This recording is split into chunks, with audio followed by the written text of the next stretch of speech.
ऐसी ही बेहतरीन कहानियाँ सुनने के लिए केपी नॉवल चैनल को लाइक, शेयर और सब्सक्राइब करें। आने वाली कहानियों के बारे में जानने के लिए हमारे टेलीग्राम से जुड़ें। लिंक डिस्क्रिप्शन में है। Hitman with A badass system.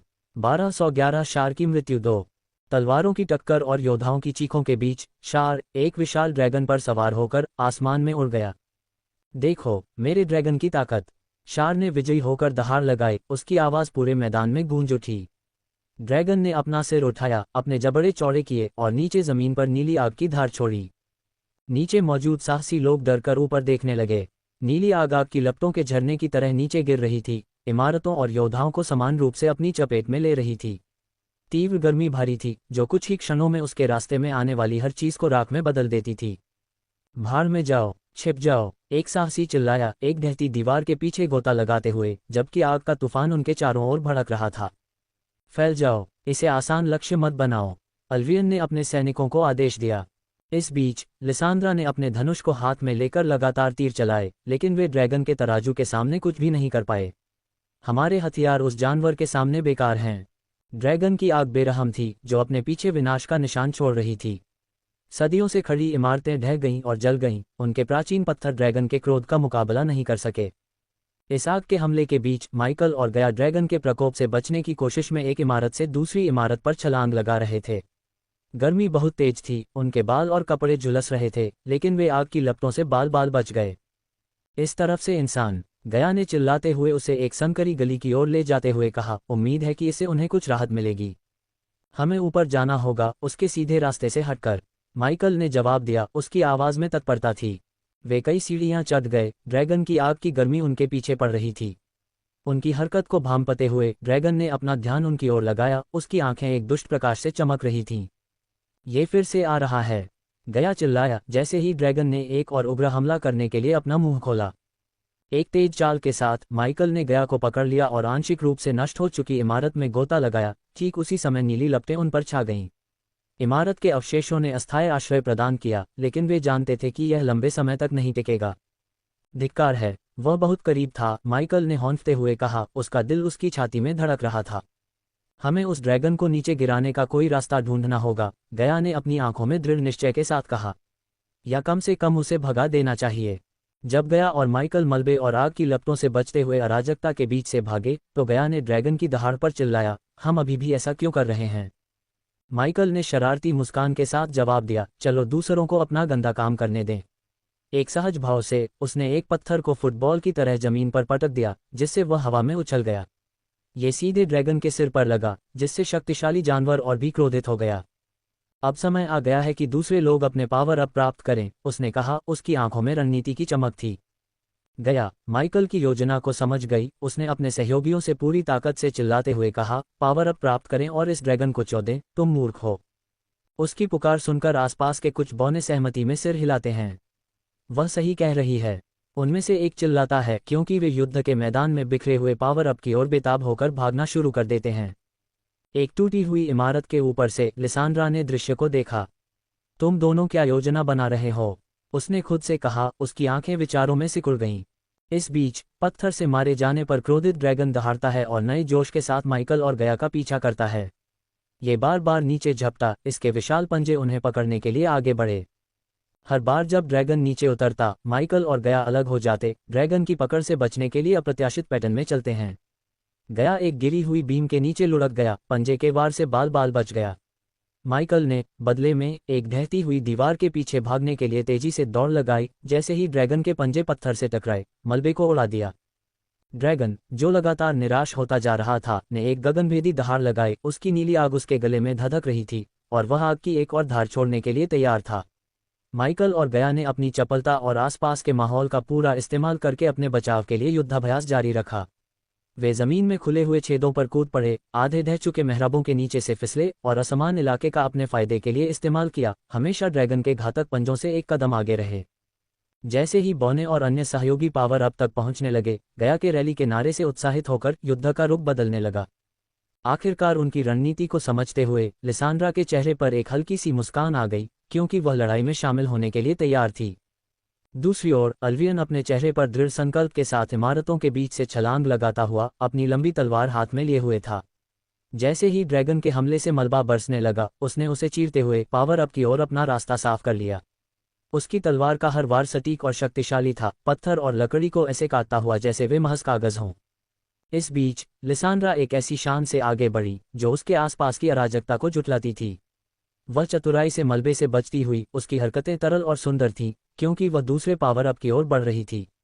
उसका ध्यान अडिग था, उसकी आंखें उस पुरस्कार पर टिकी हुई थीं जो युद्ध का रुख बदल सकता था। सुरक्षित दूरी से दृश्य को देखते हुए माइकल मुस्कुराए बिना नहीं रह सका। हमारी योजना काम कर रही है, उसने संतुष्टि के भाव के साथ कहा। उन्होंने जो अराजकता फैलाई थी वह अपने उद्देश्य को पूरा कर रही थी, ड्रैगन का ध्यान आकर्षित कर रही थी और उनके सहयोगियों को हथियार उठाने का मौका दे रही थी। ड्रैगन के ऊपर शेर घटनाओं के मोड़ पर क्रोधित होकर क्रोध में ड्रैगन के सिर पर थप्पड़ मार दिया।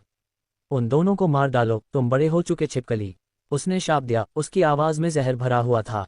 जमीन पर पावर अप प्राप्त करने की संभावना से उत्साहित साहसी अराजकता के बीच एक दूसरे से चिल्लाए, हमें उस ड्रैगन को मारने के लिए उन लानत पावर अप की जरूरत है, इससे पहले कि वह हमें मार डाले। एक ने युद्ध के शोर में चिल्लाया। एक और गया को एक गणनापूर्ण नजर से देखते हुए सुझाव दिया, ड्रैगन को उस कुतिया को मारने दो और हम उसके शरीर से चाबी ले लेंगे। क्या आपको सच में लगता है कि आप उस बूढ़ी औरत से चाबी ले सकते हैं जिसकी पीठ पर एक कमबख्त ड्रैगन है? तीसरे साहसी ने जवाब में गाली दी। गर्म शब्दों के आदान प्रदान के बीच अल्वियन खड़ा था, साहसी लोगों को एक कमांडिंग उपस्थिति के साथ इकट्ठा कर रहा था। हमें उस ड्रैगन को मारना होगा, उसने चिल्लाया, उसकी आवाज शोर को चीरती हुई निकल रही थी।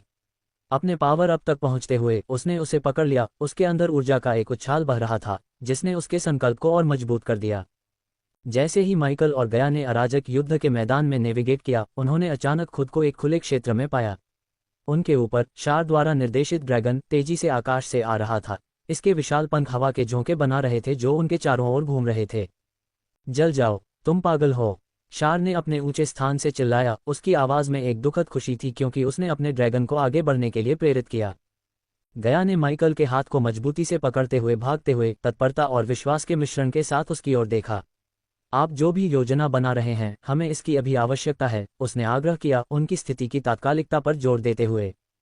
पास के एक वॉच टावर में लिसांड्रा, जो अब अपनी हाल ही में प्राप्त हुई शक्ति के संकेत के रूप में एक सुनहरी आभा में लिपटी हुई थी, एक बड़ी तोप चला रही थी। उसने तोप के लक्ष्य को ध्यान से ड्रैगन की ओर मोड़ा, उसकी अभिव्यक्ति गहन एकाग्रता की थी। इस बीच अल्वियन अपने शरीर में दिव्य ऊर्जा के उछाल को महसूस कर रहा था। वह मुस्कुराए बिना नहीं रह सका। उसका आध्यात्मिक भ्रूण साधना चरण शक्ति अब का जवाब दे रहा था, जिससे उसे एक नई शक्ति और जीवन शक्ति मिल रही थी। युद्ध का मैदान अन्य साहसी लोगों से भरा हुआ था, जिनमें से प्रत्येक को अलग अलग शक्तियों से सशक्त बनाया गया था। कुछ ने विशिष्ट मंत्र डाले, उनके हाथ दिव्य ऊर्जा से चमक रहे थे। अन्य ने कवच पहना था जो उन्हें अस्थायी रूप से अदृश्य बना देता था, अराजकता के बीच भूतों की तरह घूम रहा था। और कुछ ऐसे भी थे जिनकी शक्ति और गति में उल्लेखनीय वृद्धि हुई थी, जिससे वे विनाश के बवंडर में बदल गए। इस बीच माइकल ने गया पर एक गणनापूर्ण नजर डाली, जानबूझकर ठोकर खाई जिससे वे दोनों जमीन पर गिर गए। जैसे ही वे नीचे गिरे, गया के हाथ में पकड़ी हुई सुनहरी चाबी हवा में उड़ गई और सूरज की रोशनी में चमकने लगी। अपनी सुविधाजनक जगह से चाबी को देखते हुए शार ने ड्रैगन को अविश्वसनीय गति से नीचे झपट्टा मारने का निर्देश दिया। उसने हाथ बढ़ाया और चाबी को अपने हाथ में पकड़ लिया। उसके चेहरे पर एक विजयी मुस्कान थी। ये देखकर कई साहसी लोग जो पहले शार से डरते थे, अचानक लालच में आ गए। उसके पास चाबी है, एक चिल्लाया। उसकी आंखें शार की मुट्ठी में मौजूद सुनहरी वस्तु पर टिकी थीं। उसे पकड़ो, एक और चिल्लाया, जो पावर अप और चाबी को देखकर उत्साहित हो गया था। हम उसे इसे नहीं लेने दे सकते, एक तीसरा साहसी चिल्लाया, नए जोश के साथ आगे बढ़ा। उस पल में जब शार ने विजयी होकर चाबी को पकड़ लिया, तो शार के प्रति साहसी लोगों का डर कुछ पल के लिए लालच और एड्रेनालाइन की लहर से छिप गया। जिन लोगों को मंत्रों को डालने के लिए पावर अप मिले थे, उन्होंने अपनी क्षमताओं को उग्रता से दिखाया। रहस्यमय ऊर्जा हवा में चमक उठी, विभिन्न तत्वों और प्रभावों के मंत्र ड्रैगन की ओर तेजी से बढ़ रहे थे। एक मोटा बौना, जिसकी ताकत उल्लेखनीय रूप से बढ़ी हुई थी, ने बिना किसी प्रयास के एक विशाल पत्थर उठाया और उसे ड्रैगन पर फेंक दिया। पत्थर अविश्वसनीय बल के साथ उड़ गया, जानवर पर लगा और एक दर्दनाक दहाड़ निकली। उसी समय लिसांड्रा ने अपनी आंखों को घातक इरादे से केंद्रित करते हुए तोप चलाई। प्रक्षेप्य बैरल से फट गया, विनाशकारी ऊर्जा की एक धार सीधे ड्रैगन पर लक्षित हुई। बिना किसी रोक टोक के अल्वियन ने अपना सबसे शक्तिशाली मंत्र चलाया, गेट ऑफ वल्लाह। जिस क्षण उसने मंत्र डाला, एक सुनहरा पिंजरा जो ईथर तलवारों से बना था, ड्रैगन के चारों ओर प्रकट हुआ। पिंजरा सिकुड़ने लगा, इसके तीखे किनारे ड्रैगन के तराजू को काट रहे थे, जिससे प्राणी भागने की कोशिश में हिंसक रूप से छटपटाने लगा। जैसे ही पिंजरे ने अपनी पकड़ मजबूत की, अल्वियन अपनी ऊंची स्थिति से हवा में उछला, उसकी लंबी तलवार ऊंची उठी, सीधे शार पर निशाना साधा ताकि उसके आतंक के शासन को समाप्त किया जा सके। उस समय युद्ध के मैदान में हलचल मच गई थी, क्योंकि अन्य कल्पित बौने और मनुष्य अपनी अपनी शक्तियों से सशक्त होकर अपना हमला शुरू कर रहे थे। कल्पित बौने फुर्तीले और तेज तीरों की बौछार कर रहे थे, जिनमें से प्रत्येक जादुई रोशनी से चमक रहा था। बौनों ने अपनी ताकत को कई गुना बढ़ाते हुए हथौड़ों और कुल्हाड़ियों का इस्तेमाल किया और ड्रैगन पर हड्डियों को कुचलने वाली ताकत से प्रहार किया। मनुष्य कुछ अदृश्यता में लिपटे हुए, अन्य बढ़ी हुई गति से आगे बढ़ते हुए, युद्ध के मैदान में इधर उधर भागते हुए ड्रैगन पर हर तरफ से वार कर रहे थे। उस कमबख्त ड्रैगन को मार गिराओ, एक साहसी चिल्लाया, उसकी आवाज में डर और उत्साह का मिश्रण था। हमें वह चाबी चाहिए, ये हमारे लिए धन का टिकट है, एक और चिल्लाया, बेपरवाही से आगे बढ़ते हुए। शार के हाथ में चाबी के लिए लालच स्पष्ट था, जो साहसी लोगों को अपनी सीमाओं से परे जाने के लिए प्रेरित कर रहा था।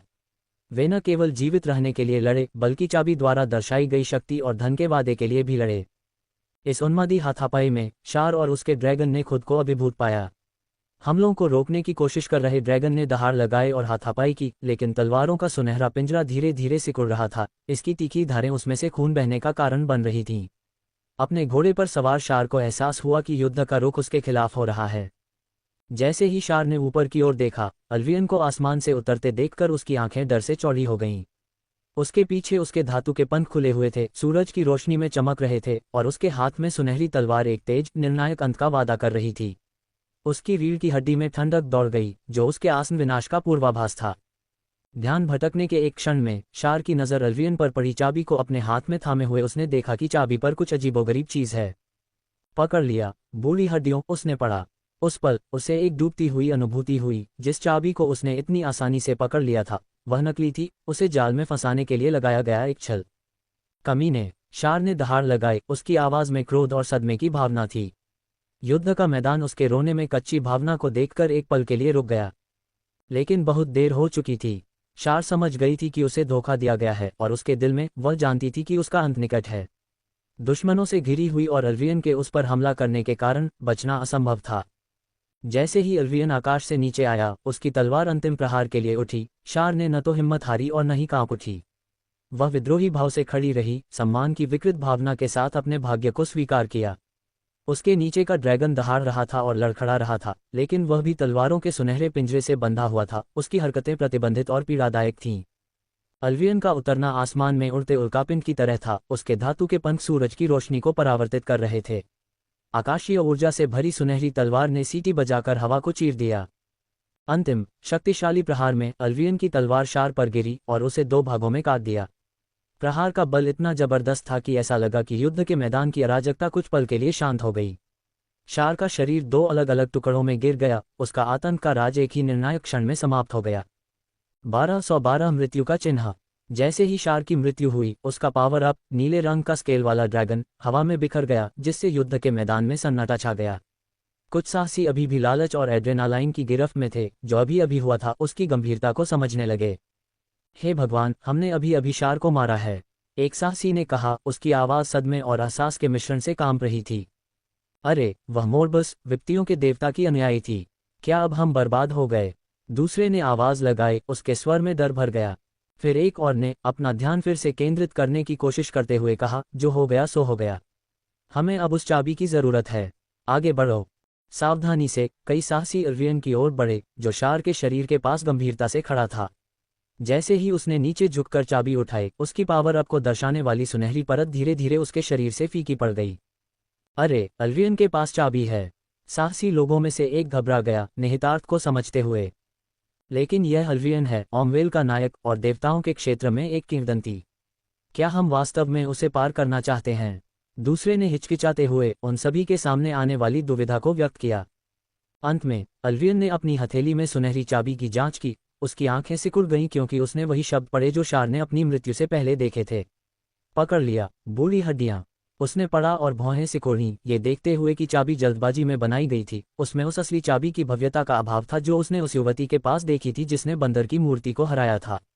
वह उसका नाम नहीं जानता था, लेकिन उसकी छवि उसके दिमाग में स्पष्ट थी। यह नकली है, अल्वियन ने जोर से महसूस किया। उसकी आवाज़ में आश्चर्य और समझ दोनों थे।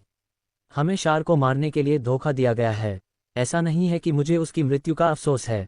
उसे एहसास हुआ कि शार की मौत की साजिश शायद काले कपड़े पहने युवक और युवती का काम थी। उसने अपना सिर उस दिशा की ओर घुमाया जहां उसने उन्हें आखिरी बार देखा था, लेकिन पाया कि वे गायब हो चुके थे। हमारे साथ धोखा हुआ है, अल्वियन ने गहरी सांस लेते हुए कहा। फिर उसने लापरवाही से नकली चाबी को पास आ रहे बोनो की ओर फेंक दिया। दूसरी ओर लिसांड्रा ने चाबी को देखने से पहले बोनो के बगल में शान से उतरी। यह नकली है, उसने शांति से कहा। तुम्हारा क्या मतलब है कि यह नकली है? बोनो में से एक ने अविश्वसनीय रूप से पूछा। वे बस हमारे साथ खिलवाड़ करने की कोशिश कर रहे हैं, दूसरे ने गुस्से में कहा। बढ़ते हंगामे को अनदेखा करते हुए लिसांड्रा ने कहा, हम सभी को शार को बाहर निकालने के लिए हेरफेर किया गया है, जबकि वे दोनों असली चाबी लेकर भाग गए। जैसे ही उनकी स्थिति की वास्तविकता समझ में आई, साहसी लोगों में घबराहट फैल गई। तथ्य यह है कि उन्हें नकली चाबी के लिए शार को मारने के लिए हेरफेर किया गया था, जिससे क्रोध और भ्रम की लहर फैल गई। लानत है, हमें धोखा दिया गया है। हमने नकली के अलावा किसी और चीज के लिए शार को नहीं मारा। ये बकवास है। वे चालाक कमीने, उन्होंने हमें मूर्खों की तरह खेला। साहसी लोगों की हताशा साफ झलक रही थी, उनकी आवाज़ें गुस्से और अविश्वास के कोलाहल में बढ़ रही थीं। उन्होंने माइकल और गया को कोसा, उन्हें संदर्भित करने के लिए कई तरह के अपशब्दों का इस्तेमाल किया। उस काले कपड़े वाले कमीने और उसके साथी ने हमें अच्छी तरह से पकड़ लिया। मैं कसम खाता हूं, अगर मैं उन दोनों को पकड़ लूं, वे हमें अपना मोहरा बनाने की कीमत चुकाएंगे। अफरा तफरी के बीच अल्वियन अपनी हंसी को दबा नहीं सका। उसे एहसास हुआ कि वे सभी किस चाल में फंस गए थे। सबसे बढ़िया चाल, उसने टिप्पणी की, उसके स्वर में प्रशंसा और झुंझलाहट का मिश्रण था। दूसरी ओर अपने गुस्से और विश्वासघात की भावना से प्रेरित होकर साहसी लोग गया और माइकल के खिलाफ एकजुट हो गए। वे बहुत दूर नहीं जा सकते। चलो उन धूर्त बदमाशों को पकड़ते हैं, वे चिल्लाए, पीछा करने के लिए तैयार। हालांकि उनकी योजनाएं अचानक रुक गईं क्योंकि शार का शरीर उनकी आंखों के सामने तेजी से सड़ने लगा। उसकी लाश से प्रकाश के हरे धब्बे निकले जो हवा में अशुभ रूप से घूम रहे थे। जिस क्षण लिसांड्रा ने यह दृश्य देखा, उसने पहचान लिया कि वे किस खतरे में थे। सब लोग अब पीछे हट जाओ, लिसांड्रा ने जल्दी से आदेश दिया। हरे धुएं को देखकर अल्वियन को पता चल गया कि विपत्तियों के देवता ने अराजकता फैलाने के लिए शार के शरीर में अपना सार डाला था और उसके उपासक पर विपत्ति आ गई थी। हालांकि उसे मोरबस से घृणा महसूस हुई, लेकिन वह जानता था कि समय की नज़ाकत थी। इसलिए उसने जल्दी से लिसांड्रा और पास की एक इमारत के ऊपर एक पावर अप को देखा। एक दूसरे को समझने के लिए त्वरित सिर हिलाते हुए अल्वियन ने लिसांड्रा का हाथ पकड़ा और उसे एक टूटी हुई इमारत पर पावर अप की ओर फेंक दिया। उसके फेंकने के बल ने उसे सुंदर ढंग से उड़ा दिया और वह संरचना के ऊपर बड़े करीने से उतरी। धुएं में सांस मत लो, अल्वियन ने सभी को पीछे हटने का इशारा करते हुए उन्मत्त होकर चिल्लाया। नकली चाबी पकड़े हुए बौने ने हवा में सांस ली और तुरंत मुंह बना लिया। ये बदबू क्या है, उसने शाप दिया। कुछ ही क्षणों बाद उसकी आंखें बीमार हरे रंग की हो गईं और वह हरा खून खांसने लगा। अरे, उसे क्या हो रहा है? उसके साथी भयभीत होकर चिल्लाए। अंत में लिसांड्रा अब दिव्य ऊर्जा का उपयोग करने की क्षमता से सशक्त हुई। उसने अपना हाथ आसमान की ओर उठाया। क्लीनिंग गेल, उसने अपना जादू डालते हुए घोषणा की। शार के शरीर के ऊपर एक बड़ी घुमावदार हवा बनी जिसने विषैले हरे धुएं को अंदर खींचना शुरू कर दिया। इस बीच कई दुर्भाग्यपूर्ण साहसी लोगों ने, जिन्होंने धुएं को अंदर लिया था, बौने लोगों के समान लक्षण दिखाना शुरू कर दिया। उनकी त्वचा पर छाले पड़ गए और खून बहने लगा। जब वे हरा खून खांसने लगे, उनके शरीर में दर्द होने लगा और फिर वे जमीन पर गिर पड़े। अल्वियन, जिसने अपनी सांस रोक रखी थी, जल्दी से दूसरों को उस क्षेत्र से दूर ले गया। उसकी अभिव्यक्ति में तत्परता और चिंता थी। इस दौरान लिसांड्रा का जादू अथक रूप से काम करता रहा, घातक धुएं से हवा को साफ करता रहा और आगे के संदूषण को रोकता रहा। जैसे ही लिसांड्रा के जादू ने अपना जादू चलाया, हरा धुआं हवा से छनकर बाहर निकलने लगा। जो साहसी लोग जहरीली हवा में सांस लेने से बचने में कामयाब रहे, उन्होंने राहत की सांस ली। हालांकि उनके चेहरे पर उन लोगों की भयावह दृष्टि थी जो पीड़ा में मर गए थे। भगवान का शुक्र है कि यह खत्म हो गया, साहसी लोगों में से एक ने कहा। उसकी आवाज में राहत स्पष्ट थी। हालांकि राहत का क्षण अल्पकालिक था। एक एल्वेन महिला ने अपने दोस्त को देखते हुए कुछ खतरनाक देखा। तुम्हारे माथे पर एक हरे रंग की चमक है, उसने कहा। उसकी आवाज में डर था। जल्द ही अधिक साहसी लोगों ने अपने बगल के लोगों पर इसी तरह की हरी चमक देखना शुरू कर दिया। माहौल जल्दी ही राहत से खौफ में बदल गया। कुछ संदेह होने पर अल्वियन ने अपने चेहरे के सामने अपनी लंबी तलवार उठाए, अपने माथे को देखने के लिए इसकी परावर्तक सतह का उपयोग किया। हरे रंग की चमक वहां थी, अचूक। हम मोरबस द्वारा चिन्हित किए गए हैं। उसने गहरी सांस ली। समूह में सदमे और भय की लहर दौड़ गई क्योंकि उनकी स्थिति की वास्तविकता सामने आई। हे भगवान, हम मौत के लिए चिन्हित हैं। मोरबस, विपत्तियों का देवता, क्या हम सभी इस तरह मरने वाले हैं? ऐसा नहीं हो सकता। धिक्कार है, उन दोनों ने हमें इस स्थिति में पहुंचाया। अपनी विकट परिस्थितियों से अभिभूत साहसी लोग सहज रूप से अपने अपने देवताओं से प्रार्थना करने लगे। जोरियन, सूर्य के देवता, इस अंधेरे समय में हम पर अपनी लानत की रोशनी बिखेरो। एक साहसी ने ऊपर की ओर देखते हुए पुकारा। एक और अपने घुटनों पर गिर गई और विनती करने लगी, शेषत, मुझे पहले से कहीं ज्यादा तुम्हारे मार्गदर्शन की जरूरत है। हमें इस झंझट में मत छोड़ो। बैठे रहने से कुछ नहीं होगा, हमें आगे बढ़ते रहना चाहिए। अल्वियन ने दृढ़ता से कहा। जैसे ही साहसी लोग प्रार्थना कर रहे थे, हवा में उम्मीद और हताशा का एक ठोस मिश्रण भर गया। हर कोई इस विश्वास से चिपका हुआ था कि उनके देवता उन्हें मोरबस के अभिशाप से बचाएंगे। हालांकि हर कोई इस भावना को साझा नहीं करता था। बौनों के एक समूह ने, जो किसी भी देवता से सहमत नहीं थे, अपना संदेह व्यक्त किया। आखिरी बार कब किसी देवता ने हमारी परवाह की थी? उनमें से एक ने बड़बड़ाते हुए कहा, उसकी आवाज में कड़वाहट थी। हाँ, ठीक है, एक और बौना बोला, जैसे देवताओं ने पहले कभी हमारी मदद करने के लिए उंगली नहीं उठाई है। वे सभी बेकार हैं। उसके दोस्तों ने सहमति में सिर हिलाया और अपने अपने शापों के साथ शामिल हो गए। वे उच्च और शक्तिशाली देवता शायद अभी हम पर हंस रहे हैं। बढ़ते असंतोष के बीच अन्य लोग बौनों की भावनाओं में शामिल होने लगे। अगर हम नीचे जा रहे हैं तो हम उन दो धूर्त कमीनों को अपने साथ ले जा रहे हैं, एक साहसी ने घोषणा की। हाँ, प्रार्थना करना नरक में है। चलो उन दोनों का शिकार करते हैं और उन्हें सजा देते हैं। एक और ने कहा। उसके शब्दों ने समूह के बीच एक नए संकल्प को बढ़ावा दिया। मनोदशा में ये बदलाव असहाय निराशा से प्रतिशोधी दृढ़ संकल्प में बदल गया। अपने गुस्से में एकजुट होकर साहसी लोग एकजुट होने लगे, मामले को अपने हाथों में लेने के लिए तैयार हो गए। इस बीच गया और माइकल दूर से इस नाटक को देख रहे थे। माइकल के हाथ में एक दर्पण था जो दृश्य के ऊपर मंडरा रहे ड्रोन से लाइव फीड प्रसारित कर रहा था। वे बहुत नाराज हैं, गया ने साहसी लोगों के बढ़ते आक्रोश को देखते हुए हंसते हुए कहा। क्या अब तुम्हें समझ में आया कि मैंने खुद शार को क्यों नहीं मारा? माइकल ने कहा। उसकी आंखें दर्पण से नहीं हट रही थीं। हाँ, आखिरी चीज जो हमें चाहिए वह है विपत्तियों का देवता हमारा दुश्मन। गया ने उनकी रणनीति की बड़ी तस्वीर को समझते हुए सहमति जताई। चलो वहां चलते हैं और देखते हैं कि आगे क्या होने वाला है, उसने दूर से सुनहरे घर की ओर देखते हुए सुझाव दिया। कुछ क्षणों के बाद माइकल और गया सुनहरे घर की ओर चल पड़े। गया के हाथ में असली चाबी थी। इसकी उपस्थिति उस अराजकता की निरंतर याद दिलाती थी जो वे पीछे छोड़ आए थे। जैसे ही वे पास की इमारतों से गुजरे, गया ने उन्हें डरावना पाया। उनकी परछाइयां फीकी रोशनी में भयानक आकृतियां बना रही थीं। उसने पीछे देखा, उन साहसी लोगों के भाग्य के बारे में सोच रही थी जिन्हें उन्होंने मात दी थी। आपको क्या लगता है कि उन साहसी लोगों का क्या होगा? उसने पूछा। उसकी आवाज में चिंता का संकेत था। अगर उनके देवता उन्हें नहीं बचाते हैं तो वे मर चुके हैं। मोरबस जैसे देवता अपने भक्तों को खोने को पसंद नहीं करते, माइकल ने एक निश्चित गंभीरता के साथ उत्तर दिया। 1213 डार्क फ्लेम्स अपग्रेड क्वेस्ट। आखिरकार माइकल और गया सुनहरे घर में पहुंच गए। इसकी भव्यता उनके द्वारा पीछे छोड़ी गई अव्यवस्था के बिल्कुल विपरीत थी। अंतिम भावना के साथ माइकल ने बड़े दरवाजे को धक्का देकर खोला।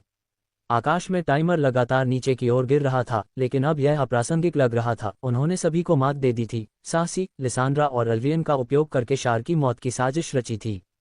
प्रवेश करने पर उन्हें एक खाली हॉल मिला। दरवाजा उनके पीछे अशुभ रूप से बंद हो गया, जिससे वे अंदर बंद हो गए। हॉल खाली था। ग्रे दीवारें और बीच बीच में सुनहरी रोशनी अंतरिक्ष पर एक भयानक चमक बिखेर रही थी। माइकल की निगाह कमरे के केंद्र पर गई जहां एक खजाने का संदूक रखा था। संदूक अलंकृत था। इसकी सतह नक्काशी और रत्नों से जटिल रूप से सजी हुई थी जो सुनहरी रोशनी में चमक रही थी। ये लगभग बहुत ही राजसी, बहुत ही परिपूर्ण लग रहा था। अरे यार, सावधान रहना, गया ने चेतावनी दी। उसकी आंखें संदेह में सिकुड़ गईं। इसमें जाल की बू आ रही है। वह कमीना सिल्वारिस शायद कहीं हंस रहा होगा। माइकल, सतर्क लेकिन जिज्ञासु, ने अपने एक्स-रे विजन से कमरे को स्कैन किया। उसे आश्चर्य हुआ कि उसे कोई जाल नहीं मिला। पीछे रहो, उसने सावधानी से संदूक के पास पहुंचते हुए गया को निर्देश दिया। अपनी आवाज में उत्साह के संकेत के साथ गया ने उसे सुनहरी चाबी फेंकी। इसे मत भूलना, उसने कहा। उसके होठों पर एक मुस्कुराहट थी। माइकल ने आसानी से चाबी पकड़ी और एक घुटने पर झुककर चाबी को चाबी के छेद में डाला। एक संतोषजनक क्लिक के साथ संदूक धीरे धीरे चरमराकर खुल गया।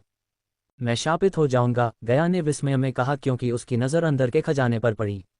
संदूक सोने के सिक्कों, हीरे, माणिक और चमकते उच्च श्रेणी के आकाशीय क्रिस्टल से भरा था। मैं सिल्वारिस के बारे में जो कुछ भी बुरा कहा था उसे वापस लेती हूँ, उसने स्वीकार किया। उसकी आंखें लालच और मोह से चमक रही थीं। उसका दिमाग पहले से ही उनकी लूट की कुल कीमत की गणना कर रहा था। सोने के सिक्कों को छोड़कर सब कुछ बेचकर वे जो धन इकट्ठा करेंगे उसकी कल्पना कर रहा था। इस बीच माइकल की नज़र खजाने के बीच में रखे एक कांच के गोले पर टिकी हुई थी। उसका मूल्यांकन कार्य चालू हो गया और उसके दिमाग में एक संदेश आया। विशिंग ऑर्ब, एक प्राचीन कलाकृति, भविष्य में धारक को सबसे अधिक आवश्यकता वाली चीज़ों का पता लगाती है। माइकल ने बेपरवाही से अपना हाथ हिलाया और खजाने की पेटी की सामग्री गायब हो गई, उसके सिस्टम स्टोर में समा गई। गया ने उसके हाथ में गोला देखकर उत्सुकता से कदम बढ़ाया। वह क्या है? उसने पूछा, गोले को देखते हुए। ये वह चीज़ ढूंढता है जिसकी मुझे भविष्य में सबसे अधिक आवश्यकता है, माइकल ने समझाया। लेकिन ये केवल एक बार उपयोग के लिए है। अरे, गया ने गोले की सीमा से निराश होकर कहा। गोले पर ध्यान केंद्रित करते हुए माइकल ने अपने सामने एक दृश्य देखा, एक भव्य महल जो आपस में जुड़े हुए पेड़ों, हरी लताओं और खिलते हुए फूलों से बना है। ये कुछ भी क्यों नहीं दिखा रहा है? गया ने गोले में झांकने की कोशिश करते हुए पूछा। मैं इसे देख सकता हूँ। ऐसा लगता है कि केवल धारक ही देख सकता है, माइकल ने उत्तर दिया। उसकी निगाहें दृश्य पर टिकी हुई थीं। मैं एक महल को देख रहा हूँ। यह ऐसा है जैसे ये जीवित है, पूरी तरह से प्रकृति से बना है। जैसे ही उसने दृश्य का वर्णन किया, गोले के अंदर का दृश्य बदल गया, महल में और अंदर चला गया।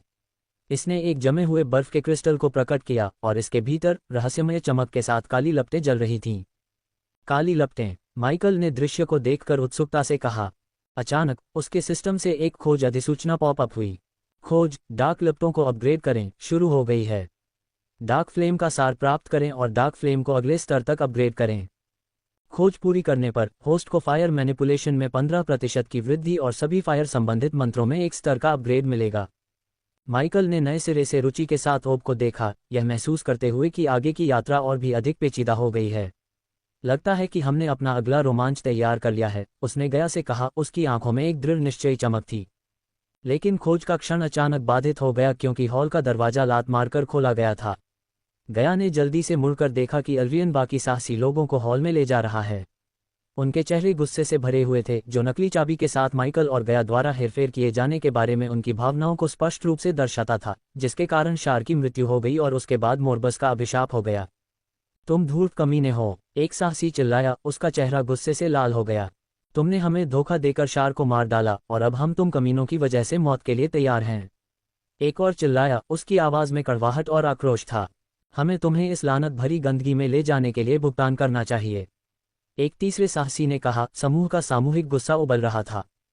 उनकी शत्रुता से बेपरवाह गया ने उनके गुस्से पर हंसा। तुम सबको देखो, चतुराई से मात खाने पर गुस्सा आ रहा है। ये लगभग दुखद है कि तुम इतनी सरल चाल में कैसे फंस गए, उसने ताना मारा। उसके शब्दों में मजाक की बू आ रही थी। उसकी हंसी और शब्दों ने साहसी लोगों के गुस्से को और बढ़ा दिया, लेकिन वह अपनी जगह पर डटी रही, स्पष्ट रूप से उस स्थिति पर उनकी प्रतिक्रिया से खुश थी जिसमें वे खुद को पाया। जल्द ही गया की नज़र अल्वियन और लिसांड्रा पर गई, जो उसके बगल में खड़े थे, और उसने उत्तेजक तरीके से पूछा, तो क्या होने वाला है? तुम दोनों हमसे लड़ने की योजना बना रहे हो? मेरा तुमसे लड़ने का कोई इरादा नहीं है। हम तुम्हारी चाल में फंस गए, हमने काम किया, तुमने नहीं। ये हम पर है, अल्वियन ने शांति से लेकिन दृढ़ता से उत्तर दिया। अंत में माइकल ने मुड़कर अल्वियन की ओर सिर हिलाया और उसके निर्णय की सराहना की। ये समझ में आता है, क्योंकि अल्वियन वीरता और बहादुरी के देवता का एक भक्त अनुयायी था। उसका रुख दूसरों को दोष देने के बजाय अपनी गलतियों को स्वीकार करने का था।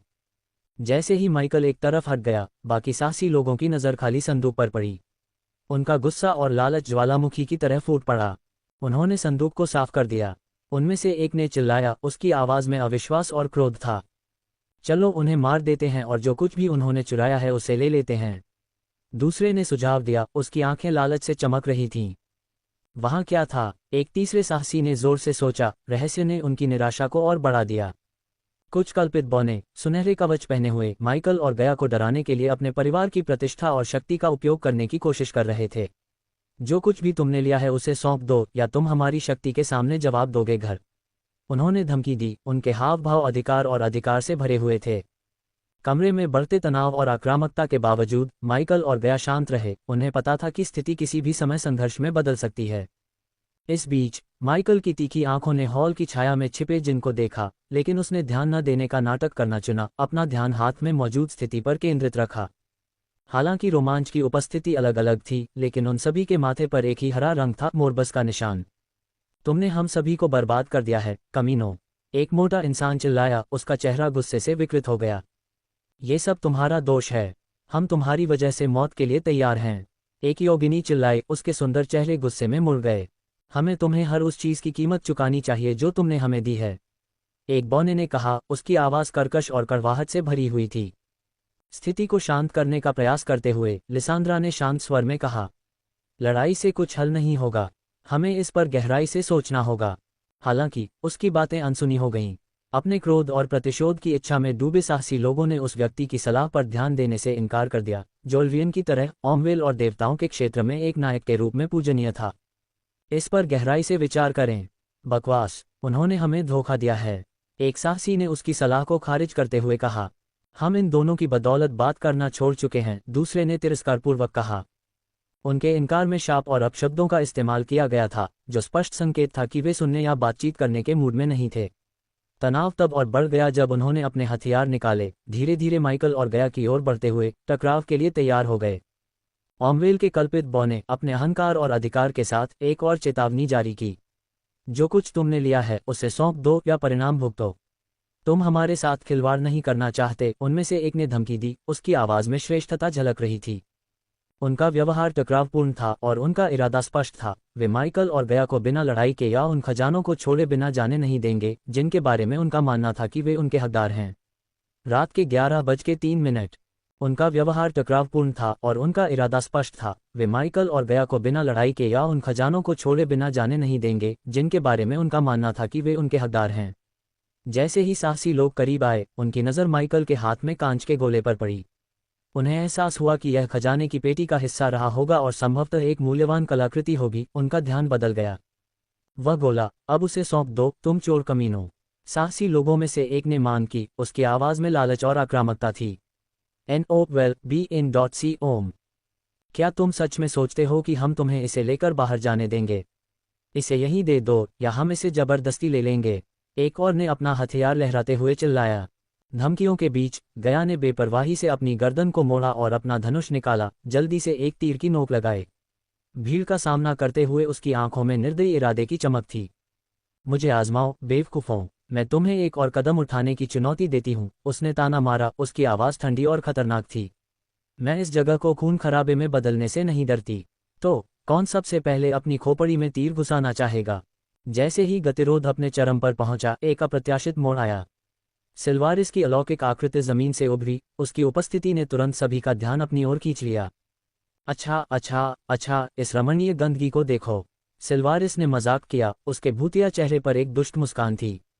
तुम सब उनके जाल में फंस गए और अब तुम मौत के लिए तैयार हो। शाबाश।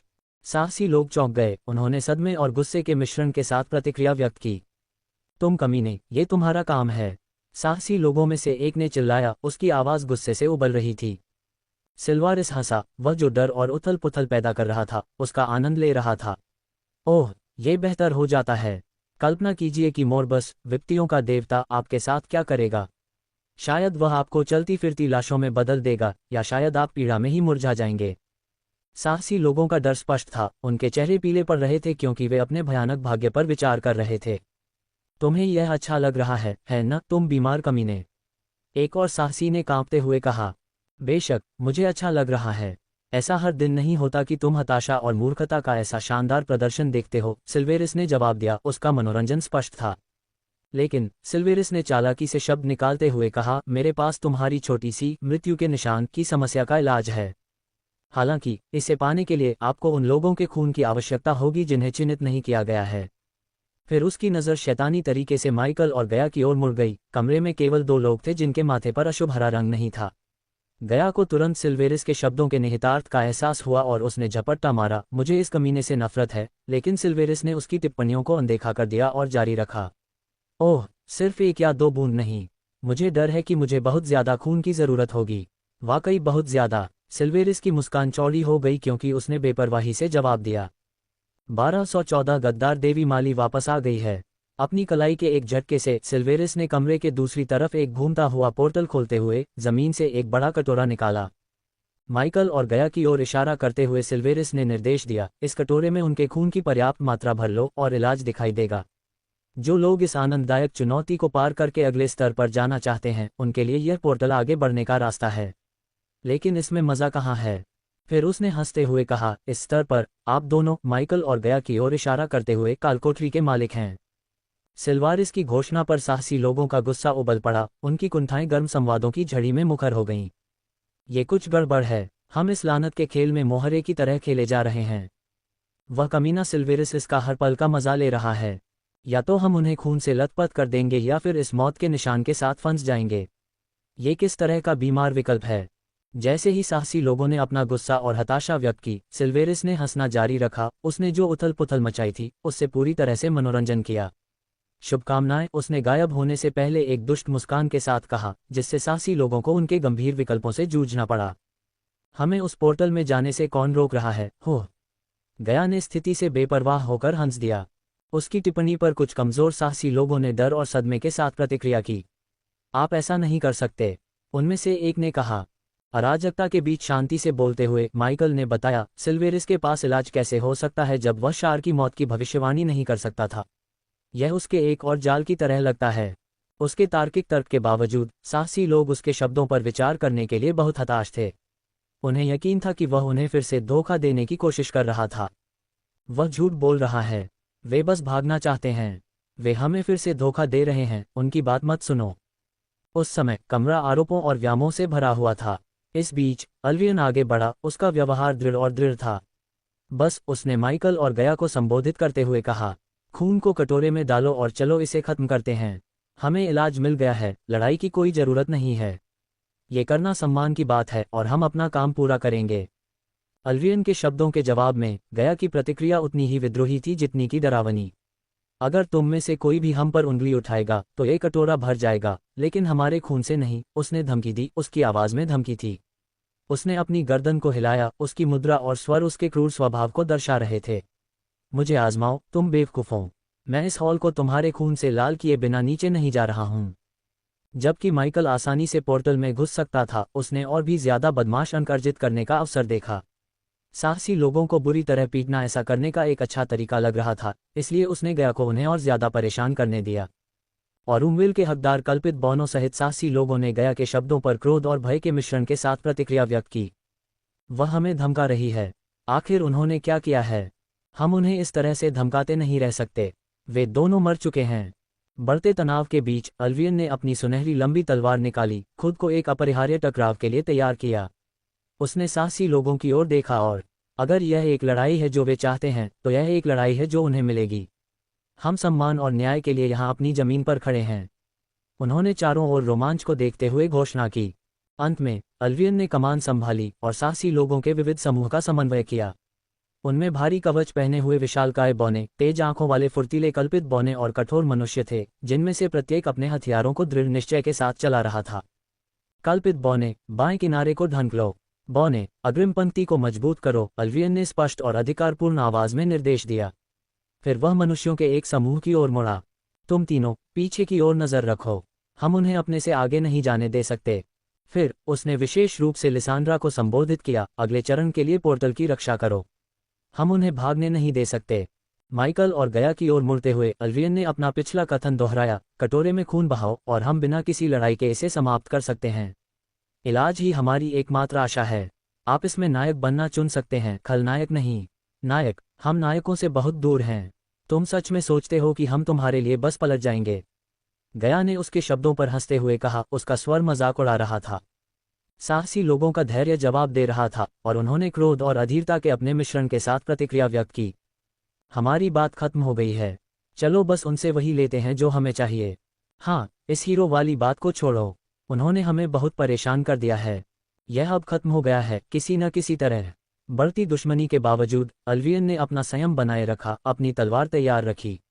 सतर्क रहो, उसने अपने अस्थायी गठबंधन को सलाह दी। हमें ये सही तरीके से करना होगा। जैसे ही अल्वियन धीरे धीरे माइकल और गया के पास पहुंचा, कमरे में तनाव चरम पर पहुंच गया। शांत और संयमित माइकल ने गया की ओर मुड़कर कहा, बाकी लोगों का ख्याल रखना, मैं उससे निपट लूंगा, अल्वियन की ओर सिर हिलाते हुए। खुशी से गया ने मुस्कराते हुए जवाब दिया। उसने अपनी गर्दन को मोड़ा, खुद को आसन्न लड़ाई के लिए तैयार किया। लड़ाई अराजकता में बदल गई। गया ने अपनी चपलता और युद्ध कौशल का उपयोग करते हुए साहसी लोगों का सामना किया। कल्पित बौ ने तेज और सटीक तीरों की बौछार शुरू कर दी, जबकि बौ ने अपनी कुल्हाड़ियों के साथ आगे बढ़े, अल्वियन की रणनीति के अनुसार एक दुर्जय अग्रिम पंक्ति बनाई। बहुमुखी और दृढ़ निश्चयी मनुष्य गया को घेरकर उसे चौंका देने की कोशिश कर रहे थे। उसे घेर लो, कल्पित बौनों में से एक ने तीर छोड़ते हुए चिल्लाया। उसे व्यस्त रखो, उसे सांस न लेने दो, एक बौना अपनी कुल्हाड़ी घुमाते हुए चिल्लाया। हालांकि गया उनके हमलों के बीच घातक शान से नाच रही थी, उसके धनुष से तीर निकलते ही उसकी धनुष की डोरी गा रही थी। क्या तुम्हारे पास बस इतना ही है? उसने ताना मारा, उसकी आवाज में तिरस्कार और मनोरंजन भरा हुआ था। जब गया अपने तेज और घातक चालों से साहसी लोगों को उलझा रही थी, अल्वियन माइकल के सामने खड़ा था, बहादुरी और वीरता का सार दर्शाता हुआ जिसका उसने इतनी श्रद्धा से पालन किया। तुम्हारा स्वार्थी निर्णय इस सारी अराजकता का कारण बन रहा है, अल्वियन ने अपनी आवाज स्थिर और दृढ़ करते हुए कहा। अच्छा भाषण, माइकल ने अल्वियन के शब्दों पर हंसते हुए कहा, उसके चेहरे पर एक व्यंग्यात्मक मुस्कान थी। माइकल और अल्वियन के बीच द्वंद्व कौशल और चपलता का प्रदर्शन था। अल्वियन ने अपनी सुनहरी लंबी तलवार से शक्तिशाली और सुनियोजित हमलों की एक श्रृंखला शुरू की। प्रत्येक वार जानबूझकर किया गया था, सटीकता और बल के साथ निशाना साधा गया था। हालांकि माइकल की हरकतें बहुत ही धुंधली थीं, उनकी हरकतें चपलता और कलाबाजी का मिश्रण थीं। उन्होंने अल्वियन के हमलों को आसानी से चकमा दिया, व्यापक वारों के नीचे झुके और वारों पर छलांग लगाए। उनकी शैली तरल और अप्रत्याशित थी, जिससे अल्वियन के लिए वार करना मुश्किल हो गया। अल्वियन ने हताशा में गुर्राते हुए एक भयंकर नीचे की ओर वार किया, लेकिन माइकल ने आखिरी क्षण में ब्लेड के रास्ते से दूर घूमते हुए साइड स्टेप किया। फिर उन्होंने एक तेज बैकफ्लिप किया, जिससे अल्वियन के वारों की एक और तेज श्रृंखला से बाल बाल बच गए। माइकल का बचाव सिर्फ नुकसान से बचने के लिए नहीं था, बल्कि यह लगभग एक नृत्य की तरह था, जिसमें हर चाल एक दूसरे में सहज रूप से प्रवाहित हो रही थी। हॉल के दूसरी तरफ गया ने लड़ाई को एक नए स्तर पर पहुंचा दिया। एक बिल्ली की तरह फुर्ती से हवा में उछलते हुए उसने अपने ऊपर हमला करने वाले साहसी लोगों की ओर विस्फोटक तीरों की एक श्रृंखला चलाई। तीर समूह के बीच में विनाशकारी प्रभाव के साथ गिरे, जिसके परिणामस्वरूप हुए विस्फोटों ने हमलावरों को उनके पैरों से नीचे गिरा दिया। साहसी लोग जमीन पर गिर गए, विस्फोटों की ताकत से खून की खांसी होने लगी। कुछ ने टूटे हुए अंगों को पकड़ लिया, अन्य लोग आघात के प्रभाव से दर्द से कराह उठे, उनके कवच विस्फोटों से क्षतिग्रस्त और जल गए। इस बीच जिन एक अंधेरे कोने से अराजकता को देखते हुए एक मूक दर्शक बने रहे, उनकी उपस्थिति अधिकांश लोगों द्वारा अनदेखी की गई, लेकिन माइकल अल्वियन के साथ अपने द्वंद्व के बीच में जिनकी एक झलक देख पाए।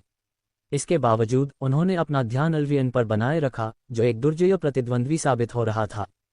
हिट करने में अपनी असमर्थता से लगातार निराश होते हुए अल्वियन माइकल के कौशल को स्वीकार करने से खुद को रोक नहीं पाया। तुम बहुत अच्छे योद्धा हो, उसने गुर्राते हुए कहा, उसकी आवाज में प्रशंसा के साथ साथ जलन भी थी। जवाब में माइकल ने बस मुस्कुराया और अपने बचाव के हथकंडे जारी रखे। वह एक शक्तिशाली झटके के नीचे झुक गया, एक छुरा मारने वाले प्रहार से बचने के लिए अपनी एड़ी पर घूम गया और अपनी चपलता का उपयोग करके अल्वियन के बचाव में छेद बना दिया, हालांकि वह उनका पूरा फायदा उठाने से बचता रहा। डिंग, सफलतापूर्वक एक बदमाश होने के लिए मेजबान को बधाई। इनाम है 25,000 बदमाश अंक। डिंग, सफलतापूर्वक एक बदमाश होने के लिए मेजबान को बधाई। इनाम है 15,000 बदमाश अंक। डिंग, सफलतापूर्वक एक बदमाश होने के लिए मेजबान को बधाई। इनाम है 14,000 बदमाश अंक। चलो इसे अगले स्तर पर ले चलते हैं, माइकल ने अपनी आंखों में दृढ़ निश्चय के साथ घोषणा की। एक तेज और अप्रत्याशित चाल में उसने अल्वियन की तलवार को ब्लेड से पकड़ लिया, उसका हाथ कटने से बचने के लिए बिल्कुल सही स्थिति में था। अल्वियन के साहसिक पैंतरेबाजी से कुछ क्षण के लिए स्तब्ध रह जाने पर माइकल ने उग्रमुखों की एक तेज श्रृंखला शुरू कर दी। प्रत्येक वार सटीकता और बल के साथ हुआ, जो एक शक्तिशाली किक में परिणत हुआ जिसने अल्वियन को कमरे में उड़ते हुए भेज दिया। साहसी जो गया पर जोश से हमला कर रहे थे, वे अपनी राह पर रुक गए, उन्होंने जो कुछ देखा उससे चौंक गए। हे भगवान, क्या उसने तलवार को अपने नंगे हाथों से पकड़ लिया। उस किक ने अल्वियन को चीर फाड़ की तरह उड़ा दिया। यहाँ तक कि लिसांड्रा, जो पोर्टल की रखवाली कर रही थी और लड़ाई को देख रही थी, उसने भी माइकल के कौशल के प्रदर्शन पर आश्चर्य से अपनी भौहें उठाईं। युद्ध के मैदान के ऊपर सुनहरे घर के भीतर की अराजकता से दूर राफेल अपने विशिष्ट परिधान पहने हुए मंडरा रहा था, लाल रंग का युद्ध कवच। उसकी निगाह नीचे के दृश्य पर टिकी हुई थी, रणनीतिक नज़र से सामने आ रही घटनाओं का विश्लेषण कर रही थी। अचानक उसके पीछे एक हरे बालों वाली महिला दिखाई दी। उसने एक आकर्षक पोशाक पहनी हुई थी जो राफेल के कवच की गंभीरता के बिल्कुल विपरीत थी। नीचे की लड़ाई को देखते हुए उसकी अभिव्यक्ति मनोरंजन वाली थी। उसकी उपस्थिति को महसूस करते हुए राफेल ने थोड़ी सी जिज्ञासा भरी नज़र से उसकी ओर देखा। क्या आप इस बारे में निश्चित हैं, देवी माली? उसने पूछा, देवी और अंधेरे के देवता के बीच के इतिहास को जानते हुए। अध्याय 1215 स्तर 3 देवत्व तक तुरंत पहुंचने का एक तरीका। सुनहरे घर के भीतर युद्ध जारी रहा। गया अपने धनुष को खींचे हुए घातक कृपा का बवंडर था। वह साहसी लोगों के बीच से गुजरी, उसके तीर घातक सटीकता के साथ अपने निशाने पर लगे। चलो, तुम धीमे हो, क्या तुम्हारे पास बस इतना ही है? उसने एक मोटे बौने से कुल्हाड़ी के वार को चकमा देते हुए ताना मारा। मुझे लगा कि तुम सबको कठोर होना चाहिए। क्रोध और हताशा से भरे उसके विरोधियों ने हमलों की बौछार और शापों की एक धारा के साथ जवाब दिया। हम तुम्हें चीर देंगे, तुम अभिमानी कुतिया! एक मानव योद्धा ने क्रोध से अपनी तलवार घुमाते हुए चिल्लाया। उसे पकड़ो, वह हम सभी को नहीं ले जा सकती, एक योगिनी ने तेजी से तीर चलाते हुए चिल्लाया। इस बीच माइकल और अल्वियन का द्वंद्व बढ़ गया था। माइकल ने असाधारण युद्ध कौशल का प्रदर्शन करते हुए अल्वियन के हमलों को ऐसी तरलता से रोका और उनका मुकाबला किया जो लगभग अलौकिक लग रहा था। अच्छा प्रयास, लेकिन तुम्हें इससे भी बेहतर करना होगा। माइकल ने ताना मारा और एक शक्तिशाली प्रहार को टाल दिया और तेजी से मुक्कों की एक श्रृंखला के साथ जवाब दिया। माइकल के कौशल से विचलित हुए बिना अल्वियन ने अनुशासित तलवारबाजी और सामरिक हमलों के मिश्रण के साथ जवाब दिया। मैं अहंकार के सामने नहीं डगमगाऊंगा, उसने घोषणा की। उसका ब्लेड तेजी से गणना किए गए चापों में आगे बढ़ रहा था। अल्वियन के कौशल और दृढ़ संकल्प के बावजूद माइकल की चपलता और युद्ध विशेषज्ञता ने उसे ऊपरी हाथ दिया। उनके बीच प्रत्येक आदान प्रदान उनकी क्षमताओं का प्रमाण था, ब्लेड और मुट्ठी का एक नृत्य जिसने दर्शकों को विस्मय में डाल दिया। अराजकता को देखते हुए लिसांड्रा स्थिर रही, उसकी आंखें हर हरकत पर नजर रख रही थीं। वह जरूरत पड़ने पर हस्तक्षेप करने के लिए तैयार थी, लेकिन अभी के लिए उसने देखना चुना। लड़ाई के बीच उसकी अभिव्यक्ति अस्पष्ट थी। माइकल जितना ज्यादा अल्वियन से लड़ता और खेलता, उसे उतने ही ज्यादा खतरनाक अंक मिलते। दूसरी ओर वे साहसी जो गया और माइकल को एक बूंद भी खून नहीं बहाने देते, हताशा में चिल्लाने लगे। एक लंबा मांसल इंसान जिसके चेहरे पर निशान थे और भारी कवच था, ने अपनी तलवार को एक चौड़े चाप में घुमाया जो गया से इंच भर दूर था। लानत है, चुपचाप खड़े रहो, तुम फिसलन भरी कुतिया! उसने चिल्लाया, उसकी आवाज में हताशा साफ थी। चिक ने काले बाल और हल्के चमड़े के कवच वाली एक योगिनी ने एक के बाद एक तीर छोड़े, जिनमें से हर एक अपने लक्ष्य से चूक गया। बेटा, वह सब कुछ कैसे चकमा दे सकती है? उसने शाप दिया। उसकी उंगलियां तेजी से दूसरे तीर को मारने के लिए चल रही थीं। पत्थरों से मैं तुम्हें टुकड़े टुकड़े कर दूंगा, बस मुझे एक अच्छा वार करने दो। एक मोटा बौना गुर्राया, उसकी दाढ़ी लट में थी और उसका चेहरा गुस्से से लाल था। उसने अपनी कुल्हाड़ी को उग्रता से घुमाया, लेकिन अचानक माइकल के चेहरे पर मुस्कान जम गई। फिर माइकल के प्रतिक्रिया करने से पहले ही सुनहरे घर की छत एक बड़े विस्फोट के साथ गिर गई, जिससे सभी उड़ गए। विस्फोट की ताकत इतनी बड़ी थी कि माइकल भी तूफान में लंगर के बिना पतंग की तरह उड़ गया। उस पल धुआं और मलबे ने घर को ढक लिया, जिससे सब कुछ दिखाई नहीं दे रहा था। धुएं के बीच गया ने गुर्राहट की और खड़े होने की कोशिश की, हालांकि मलबे के एक बड़े हिस्से ने उसे नीचे दबा दिया। अपनी कच्ची ताकत के बावजूद वह भागने के लिए इसे उठा नहीं पाए। उतर जाओ, उसने गुर्राहट के साथ कहा। मलबे को हटाने के लिए अपनी पूरी ताकत लगाए, लेकिन वह हिला नहीं। उसके चारों ओर विस्फोट के बाद का दृश्य भयानक और विनाशकारी था। गया की आंखों ने क्षेत्र को स्कैन किया, जिससे एक भयावह दृश्य सामने आया। कई साहसी लोग गतिहीन पड़े थे, उनके शरीर अप्राकृतिक कोनों में मुड़े हुए थे, जो विस्फोट की क्रूर शक्ति का प्रमाण था। कुछ लोग मुश्किल से पहचाने जा सकते थे, धूल और खून से लथपथ, उनके कवच टूट गए और फट गए। एक साहसी, एक युवा योगिनी जो तेज और फुर्तीला था, अब शांत पड़ा था। उसके अंग अजीब कोनों पर फैले हुए थे, उसके चेहरे पर हमेशा आश्चर्य की झलक दिखाई देती थी। पास में एक बौना, जो पहले मजबूत और भयंकर था, एक गिरी हुई बीम के नीचे कुचला गया था। उसकी एक बार जीवंत आंखें अब बेजान और सुस्त थीं। मानव, तुम कहाँ हो? गया ने ईयरपीस के माध्यम से पूछा, लेकिन फिर महसूस किया कि विस्फोट के कारण इसे फेंक दिया गया था। हताश होकर उसने माइकल को खोजा, क्योंकि उसने स्पष्ट रूप से दो आकृतियों को विस्फोटित छत से उतरते देखा। गया को आश्चर्य हुआ, बेलें और वनस्पतियां जमीन को ढंकने लगी और बेलें सभी के चारों ओर सिकुड़ गईं, जिसमें मृत शरीर भी शामिल थे। शिट, गया ने गुर्राते हुए कहा, एक मोटी बेल को अपने चारों ओर लपेटते हुए देखकर। इस बीच माइकल अपने पैरों पर वापस आ गया और अपने मुंह में खून थूक दिया। इससे पहले कि वह हिल पाता, बेलें उसके पैरों, हाथों और गर्दन के चारों ओर लिपट गईं, जिससे वह जकड़ गया। खेल खत्म। अंधेरे के देवता राफेल की जानी पहचानी आवाज आए। फिर कई सुनहरी तलवारें जो आकाशीय ऊर्जा से संचालित थीं और जिनमें लेवल 6 हेल्डन देवता की शक्ति थी, कहीं से भी उड़कर माइकल पर कई जगहों पर लगीं। तलवारें ऐसी चमक रही थीं मानो सूर्य के सार से बनी हो, जिससे माइकल अपनी शक्तियों का दोहन करने से बच रहा हो। जैसे ही राफेल धुएं से बाहर निकला, उसका कवच सुनहरी ऊर्जा से चमक रहा था। माइकल को एहसास हुआ कि राफेल ने एक उच्च स्तरीय देवता की कृपा को अवशोषित कर लिया है, जिससे उसकी शक्ति में काफी वृद्धि हुई है। ये स्पष्ट था कि राफेल अब और खिलवाड़ नहीं कर रहा था। माइकल को और भी अधिक आश्चर्य राफेल के बगल में चलने वाले व्यक्ति माली से हुआ। माली, माइकल ने गुर्राते हुए कहा, उसके होठों से खून टपक रहा था। उसे अच्छी तरह याद था कि कैसे उसने उसे धोखा दिया, उसकी गर्दन काटकर उसे पाताल लोक भेज दिया और साथ ही डैगन से उसका सामना भी हुआ। आप कैसे हैं, अंधेरे के देवता? माली ने एक मनोरंजक मुस्कान के साथ पूछा। इन्हें हटाओ और मैं तुम्हें दिखाता हूँ, माइकल ने शांति से कहा जवाब दिया और माली को हंसते हुए देखा। ओह प्रिय, तुम्हें इसमें जल्दबाजी करने की जरूरत नहीं है। इंदोहर के साथ किए गए सौदे की बदौलत मैं अब एक महान देवता हूँ, अब कोई अर्ध देवता नहीं हूँ, माली ने विजयी हंसी के साथ कहा। अर्ध देवता के रूप में स्तर 2 देवत्व से लेकर महान देवता के रूप में स्तर 3 देवत्व तक उसके उत्थान ने उसकी शक्ति को काफी हद तक बढ़ा दिया था। चूंकि माइकल अभी भी अर्ध देवता स्तर पर था, इसलिए माली अब ईश्वरत्व स्तर के मामले में उससे आगे निकल गई। इसने माइकल को अस्थायी रूप से नुकसान में डाल दिया। अपनी वर्तमान स्थिति के बावजूद, कसने वाली लताओं से बंधे और दिव्य तलवारों से घायल होने के बावजूद, माइकल का व्यवहार संयमित रहा। लेकिन एक ठंडी, गणना की गई हत्या की मंशा उसकी आंखों में कुछ देर के लिए चमक उठी, जिसने उसके विचारों को धोखा दिया।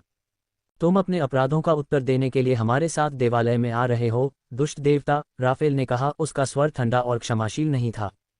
कौन से अपराध? माइकल ने पूछा। उसकी आवाज में मजाक का एक संकेत था, जबकि उसके घावों से खून बह रहा था।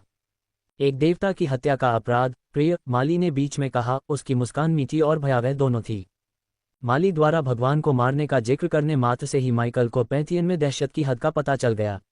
उसे आश्चर्य हुआ कि इसने माइकल को एक साथ 50,000 बदमाश अंक दिलाए। हालांकि वह बदमाशों के अंकों की बारिश का आनंद लेने की स्थिति में नहीं था। इसके बजाय माइकल जल्दी से जल्दी इससे बाहर निकलने का रास्ता ढूंढना चाहता था। तुम भगवान को नहीं मार सकते, माली। मेरे साथ खेलने की कोशिश मत करो, माइकल ने झूठ बोला, राफेल के दिल में संदेह का बीज बोने की कोशिश करते हुए। क्या ऐसा है? माली ने जवाब दिया। उसकी मुस्कान मोहक हो गई क्योंकि उसने अपने हाथों को उत्तेजक तरीके से उसके सीने पर फिराया। तो तुम्हें डरने की कोई बात नहीं है, डार्लिंग। तुम पैंथियन के साथ सौदा भी कर सकते हो।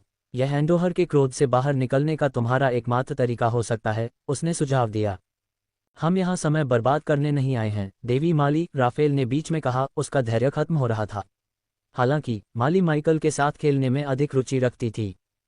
हम दोनों जानते हैं कि ऐसा कोई सौदा नहीं है जो मेरे और एंडोहर के बीच शांति ला सके, माइकल ने शांति से उत्तर दिया। उसकी नज़र माली से मिली हुई थी।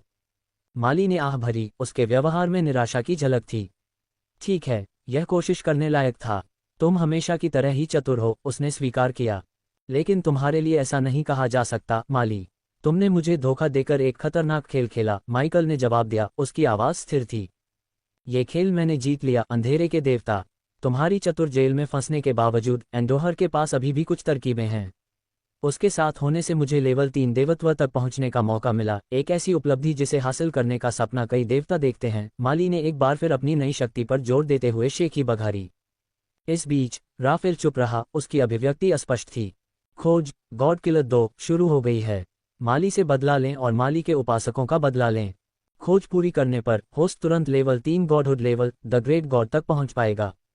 सिस्टम से अचानक आने वाली सूचनाओं और खोज ने माइकल को चौंका दिया। साथ ही इसने उसे माली को मारने के महत्व को भी दिखाया। यहाँ तक कि सिस्टम भी माली से किसी भी चीज से ज्यादा नफरत करता हुआ लग रहा था। हालांकि माली को मारने के लिए उसे राफेल और माली से बचना था। माइकल के लिए सौभाग्य से माली और राफेल हॉल में गया की उपस्थिति से अनजान थे। जबकि माली माइकल को चिढ़ाने का आनंद ले रही थी, गया बाहर निकलने का रास्ता खोजने की कोशिश कर रहा था और उसने पाया कि पोर्टल अभी भी कोने में चमक रहा था। बकवास बंद करो, माली। तुम वास्तव में यहाँ क्यों हो? कुछ मुझे बताता है कि तुम यहाँ सिर्फ खुश होने के लिए नहीं आए हो, माइकल ने हंसते हुए कहा। हमेशा की तरह समझदार, मैं यहाँ वेदोरा के अवशेषों के लिए हूँ, प्रिय। तुम देखो, एंडोहर ने तुम्हारे हाइड्रा में विशेष रुचि ली है, माली ने कहा, क्योंकि उसे विश्वास था कि राफेल माइकल को भागने नहीं देगा। उसके इस आत्मविश्वास ने उसे माइकल को कुछ महत्वपूर्ण जानकारी बताने के लिए प्रेरित किया। बेशक, माइकल के खास दोस्त ने उसे एंडोहर के वेदोरा को पुनर्जीवित करने के छोटे से प्रोजेक्ट के बारे में बताया जो 5000 साल पहले जीवित और मर गई थी। लेकिन माइकल को ये जानकर खुशी हुई कि माली अवशेषों को वापस लाने के लिए कालकोठरी के केंद्र तक पहुंचने के लिए यहाँ थी। मेरा विश्वास करो जब मैं ये कहता हूँ, प्रिय एंडोहर के पास ऐसी योजनाएं हैं जो तुम्हें सिहरन पैदा कर देंगी। उसके पास तुम्हारे परिवार और हर उस चीज़ के लिए योजनाएं हैं जिसकी तुम परवाह करते हो और प्यार करते हो। बस आखिरकार राफेल ने अपना धैर्य खो दिया और अपनी आवाज़ ऊंची कर दी। अब समय आ गया है कि मैं अपना कर्तव्य पूरा करूं और उसे पैंथियन में ले आऊं। तुम वहां अपनी छोटी सी बातचीत कर सकते हो, राफेल ने माइकल को पैंथियन में टेलीपोर्ट करने की तैयारी करते हुए कहा। अध्याय 1216 मंत्र उन्नयन आए। जब राफेल टेलीपोर्टेशन मंत्र का जाप करने के लिए तैयार हुआ तो गया ने ध्यान भटकाने के क्षण का लाभ उठाते हुए अपने दुर्जय नाग रूप में रूपांतरित हो गया। 10 फीट ऊंचे विशाल बैंगनी स्केल वाले किंग कोबरा के रूप में उसकी उपस्थिति ने राफेल और माली दोनों को क्षण भर के लिए स्तब्ध कर दिया। बिना किसी हिचकिचाहट के गया ने छत के मलबे का एक बड़ा टुकड़ा उन पर फेंका। राफेल ने तेजी से प्रतिक्रिया करते हुए अपनी उंगलियों को चटकाया जिससे सोने की तलवारों की झड़ी लग गई जिसने पत्थर को धूल में बदल दिया। लेकिन इस संक्षिप्त ध्यान भटकाने के लिए गया की जरूरत थी। उस महत्वपूर्ण क्षण में माइकल ने अवसर का लाभ उठाया। उसने माली की छाती पर एक जोरदार लात मारी जिससे वह पीछे की ओर गिर गया। साथ ही गया की पूंछ तेजी से उसके चारों ओर लिपट गई जिससे वह झिलमिलाते पोर्टल में जा गिरा। फिर उसने भी ऐसा ही किया, उसके पीछे पोर्टल में गोता लगाया जिससे उनका बच निकलना सुनिश्चित हुआ। अभी क्या हुआ? माली ने पूछा। उसकी आवाज में मजा था लेकिन घटनाओं के अचानक मोड़ पर उसका आश्चर्य छिपा हुआ था। दूसरी ओर राफेल स्पष्ट रूप से निराश था। उसका सामान्य संयमित व्यवहार गायब हो गया था, उसकी जगह पर तत्परता और झुंझलाहट की भावना आ गई थी। अंधेरे के देवता को पकड़ने के लिए ज़ोरियन के दबाव में राफेल किसी भी देरी या विफलता को बर्दाश्त नहीं कर सकता था। वे भाग गए। यही हुआ। आपकी नाटकीयता ने मेरे मिशन को खतरे में डाल दिया है देवी माली, राफेल ने चिल्लाया। उसकी आवाज में जलन और निराशा थी। अंधेरे के देवता को पकड़ने का काम सौंपे जाने के बावजूद राफेल ने माइकल के प्रति एक अरुचिपूर्ण सम्मान रखा। हालांकि माली के प्रति उसकी भावनाएं सम्मानजनक नहीं थीं। उसने उसके विश्वासघात को एक गंभीर पाप के रूप में देखा जो किसी भी अन्य अपराध से कहीं अधिक बुरा था। वे हमेशा के लिए भाग नहीं सकते राफेल। वे वेडोरा के अवशेषों के लिए कालकोठरी के केंद्र की ओर जाएंगे। यहीं पर हम उन्हें फंसाएंगे। माली ने रणनीति बनाई। उसकी हंसी उसके आत्मविश्वास का संकेत दे रही थी। और उस नागा पर नजर रखना, उसकी शक्ति में कुछ असामान्य है, उसने गाया के हमले के पीछे की ताकत को याद करते हुए कहा। अंधेरे में एक भूलभुलैया जैसी भूलभुलैया में जहां माइकल और गाया ने खुद को पाया, एक भयानक सन्नाटा उन्हें घेर रहा था। केवल उनकी अपनी सांसें और भूलभुलैया की दूर की अगोचर गूंजें ही आवाज कर रही थीं। अपने चेहरे पर चिंता के भाव के साथ गाया माइकल के पास जल्दी से गई। उसकी आंखें उसकी चोट को देखकर चौड़ी हो गईं। माइकल, उसने कहा। उसकी आवाज कांप रही थी क्योंकि उसने उसके शरीर में धंसी हुई सुनहरी तलवारें देखी थीं। जैसे ही माइकल ने अपनी छाती से तलवार खींची, घाव से खून बहने लगा, उसके कपड़े दागदार हो गए और जमीन पर टपकने लगे। मैं उन कमीनों को चीर कर रख दूंगा। गया ने जोर से गुर्राहट की। उसका गुस्सा साफ झलक रहा था। वह जल्दी से अपने मानव रूप में वापस आ गई। उसके हाथ माइकल को शेष तलवारें निकालने में सहायता करने के लिए चतुराई से हिल रहे थे। वह अब और खिलवाड़ नहीं कर रहा है, माइकल ने दांत भींचकर कहा। उसके चेहरे पर दर्द और दृढ़ संकल्प का मिश्रण था। हमने उसे कम आंका, गया ने स्वीकार किया। उसकी आंखें प्रतिशोध की इच्छा से जल रही थीं। माइकल ने अपनी ऊर्जा भक्षक क्षमता का उपयोग करके सुनहरी तलवारों की ऊर्जा को अवशोषित करने का प्रयास किया, लेकिन उसकी निराशा के लिए तलवारें उसके शरीर से बाहर निकलते ही गायब हो गईं। निकालने का दर्द तीव्र था और उनकी ऊर्जा को अवशोषित करने में असमर्थता ने केवल उसकी जलन को बढ़ाया। माइकल की बेचैनी को महसूस करते हुए गया ने चिंता और दृढ़ संकल्प के मिश्रण के साथ उसकी ओर देखा। कृपया मुझे बताएं कि हम उन्हें इसके लिए भुगतान करने जा रहे हैं, उसने प्रतिशोध से भरी आवाज में कहा। माली, निश्चित रूप से, लेकिन राफेल, उसके बारे में कुछ ऐसा है जो बिल्कुल स्पष्ट नहीं है, माइकल ने जवाब दिया। उसकी आवाज धीमी हो गई क्योंकि वह राफेल की रहस्यमय प्रकृति पर विचार कर रहा था। चुप रहो माइकल, हम उसे मारने जा रहे हैं। उसने तुम्हें लगभग मार ही डाला, गया ने जवाब दिया। उसकी आवाज चिंता और हताशा से भरी हुई थी। हालांकि माइकल ने जवाब में एक छोटी पीड़ा भरी मुस्कान बिखेरी। उसका एपीडी पहले ही सक्रिय हो चुका था, जिसने उसके घावों के उपचार के लिए उसके रक्त प्रवाह में एक उपचार औषधि जारी की। उनके आश्चर्य के लिए, जबकि घाव भर गए, निशान बने रहे जो तीव्र लपटों से जलने की तरह लग रहे थे। यह ज़ोरियन द्वारा इस्तेमाल की जाने वाली दुर्जय शक्ति की एक स्पष्ट याद दिलाता था, जिसकी कृपा राफेल ने अवशोषित कर ली थी। माइकल को पता नहीं था कि राफेल को सोल इग्निशन दायरे में अस्थायी रूप से चढ़ने के लिए एक विशेष औषधि का सेवन करने के लिए मजबूर किया गया था, जो जोरियन जैसे स्तर 6 के देवता की कृपा को अवशोषित करने के लिए एक आवश्यक कदम था। इस बढ़ावा के बिना राफेल कृपा के इतने शक्तिशाली टुकड़े को संभालने में सक्षम नहीं होता। आरंभिक क्षेत्र, क्यूई जागृति क्षेत्र, आध्यात्मिक भ्रूण क्षेत्र, मौलिक सामंजस्य क्षेत्र, आकाशीय प्रतिध्वनि क्षेत्र, आत्मा प्रज्वलन क्षेत्र, ईथर सम्लन क्षेत्र, शून्य पारलौकिकता क्षेत्र, दिव्य आरोहण क्षेत्र। क्या तुम ठीक हो जाओगे? गया ने पूछा। उसकी आंखों में चिंता की झलक दिख रही थी क्योंकि उसने माइकल को विधिपूर्वक अपने शरीर से छोटी तलवारें निकालते देखा था। मैं कब नहीं था, माइकल ने शांति से उत्तर दिया। दर्द के बावजूद भी उसकी मुस्कान अडिग थी। जैसे ही उसने आखिरी छोटी तलवार निकाली, गया का ध्यान अपने आसपास के माहौल पर गया। भूल-भुलैया की दीवारें उनके चारों ओर फैली हुई थीं, अंधेरी और भव्य, 30 फीट ऊंची छत के साथ उतनी ही छायादार और डरावनी। उनके सामने अकेला रास्ता अंधेरे में फैला हुआ था, जिसका अंत नजरों से छिपा हुआ था। हम कहाँ हैं? गया ने पूछा। उसकी नज़र अपरिचित परिवेश पर घूम रही थी। आश्चर्य और राहत के साथ उसने अपने आसपास की दिव्य ऊर्जा से जुड़ाव महसूस किया। पारंपरिक साधनों के माध्यम से देवताओं के क्षेत्र में न चढ़ने के बावजूद एक ऐसा मार्ग जो पिछले 5000 वर्षों से दुर्गम था, गया ने अभी भी नश्वर क्षेत्र से अपनी दिव्य अवस्था की साधना को बनाए रखा। नश्वर क्षेत्र में दिव्य अवस्था शक्ति और साधना के शिखर का प्रतिनिधित्व करती थी। हालांकि देवताओं के क्षेत्र में यह उस क्षेत्र के सबसे निचले साधना चरणों की तुलना में भी फीका पड़ गया। गया की स्थिति कुछ हद तक अनोखी थी। देवताओं के क्षेत्र में अधिकांश प्राणियों के पास कोई साधना नहीं थी, क्योंकि इसे प्राप्त करने के लिए बहुत अधिक संसाधनों, एक देवता की कृपा और काफी धन, विशेषाधिकारों की आवश्यकता होती थी जो बहुत कम लोगों के पास थे।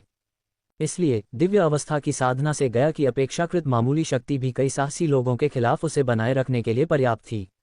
इस असमानता ने उसे शक्ति के पदानुक्रम में तकनीकी रूप से निचले स्थान के बावजूद कई चुनौती देने वालों के खिलाफ प्रभावी ढंग से लड़ने की अनुमति दी थी। एक बार जब एपीडी ने माइकल के घावों को पूरी तरह से ठीक कर दिया, तो वह अपने सामने फैले चौड़े रास्ते पर चल पड़ा। रास्ते की प्राचीन, अछूती उपस्थिति से पता चलता है कि इस पर सहस्राब्दियों से कोई आत्मा नहीं चली थी। हम उस कुतिया को कैसे मारेंगे? गया ने पूछा। उसकी आवाज में जिज्ञासा और हत्या के इरादे का मिश्रण था, जब वह माइकल के साथ चल रही थी। मैं इस पर काम कर रहा हूं, माइकल ने जवाब दिया। उसका ध्यान सिस्टम इंटरफेस पर गया। सिस्टम, देवताओं के ग्रिमोवर को डिकोड करें और माली को मारने का तरीका खोजें, उसने आदेश दिया। देवताओं के ग्रिमोवर, सेशात के एक देवदूत द्वारा लिखी गई एक पुस्तक में लगभग सभी देवताओं को खत्म करने के तरीके के बारे में जानकारी थी। इसकी एकमात्र कमी ये थी कि सिस्टम द्वारा हर बार आवश्यक जानकारी को डिकोड करने के लिए आवश्यक बैज पॉइंट्स की भारी लागत थी। जैसे ही माइकल ने आदेश जारी किया, सिस्टम ने तुरंत डिकोडिंग प्रक्रिया के लिए 3 मिलियन बैज पॉइंट्स का भुगतान करने का अनुरोध किया। सिस्टम 2 दिनों में डिकोडिंग समाप्त कर देगा।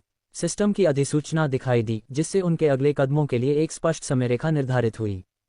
जैसे ही माइकल और गया ने सावधानी से सुनसान रास्ते को पार किया, उनके नीचे की जमीन अचानक कांप उठी। उसके बाद दूर से एक गड़गड़ाहट भरी आवाज आई, भूल-भुलैया में गूंजती आवाज। वह क्या था? गया ने पूछा। उसका हाथ सहज रूप से उसकी कमर पर बंधी छोटी तलवार की ओर बढ़ रहा था। अप्रत्याशित आवाज से उसकी इंद्रियां बढ़ गईं। इससे पहले कि वे आगे कुछ सोच पाते, सिल्वरिस की अलौकिक आकृति जमीन से उभरी। टीएस टीएस टीएस, उसने व्यंग्यात्मक ढंग से अपनी जीभ चटकाए। तुम्हें यहाँ अकेले नहीं रहना चाहिए, उसने कहा। उसकी आवाज में झूठी चिंता झलक रही थी। फिर सिल्वरिस ने हंसते हुए कहा, ओह, मैं भूल गया कि हमारी पार्टी में कैसे लोग घुस आए थे।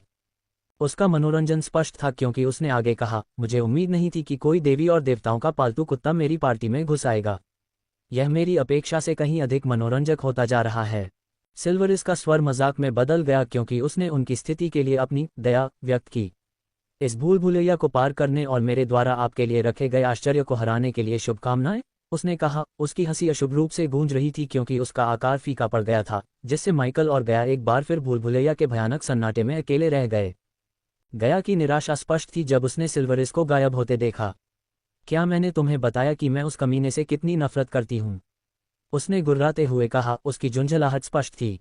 हालांकि माइकल ने उसकी टिप्पणी या सिल्वेरिस के ताने मारने वाले प्रस्थान पर कोई ध्यान नहीं दिया। उसका मन सिल्वेरिस के खजाने की पेटी से लिए गए गोले में देखे गए दृश्य में व्यस्त था। प्रकृति से बने घर के भीतर जमी हुई काली लपटों की छवि उसके विचारों में घूम रही थी। घर की प्राकृतिक संरचना और जंगल के साथ माली के लगाव के बीच समानता को देखते हुए माली से संबंध प्रशंसनीय लग रहा था। अब जब माली को मारने का काम उसकी सूची में जुड़ गया, तो माइकल ने खुद को 4 प्रमुख खोजों में उलझा हुआ पाया। पहला वेदोरा की शक्तियों को अनलॉक करना था, जो रहस्य और संभावित खतरे से घिरा हुआ कार्य था।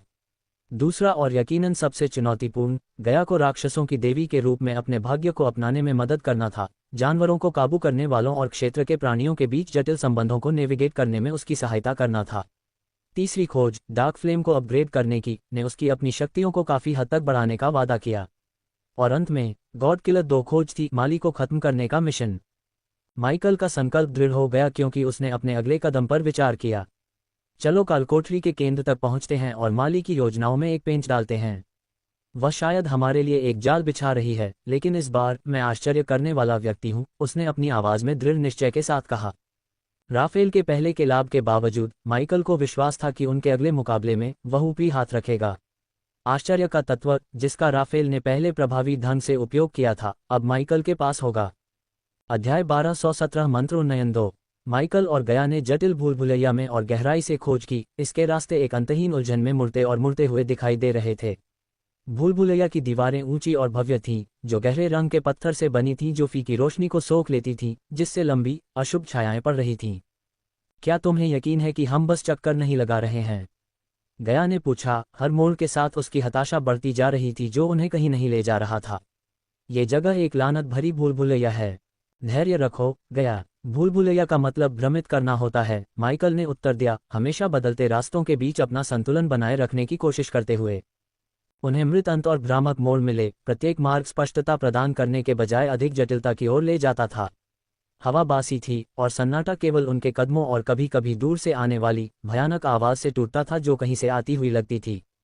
लानत है, ये व्यर्थ है, गया ने झुंझलाहट में एक ढीले पत्थर को लात मारते हुए शाप दिया।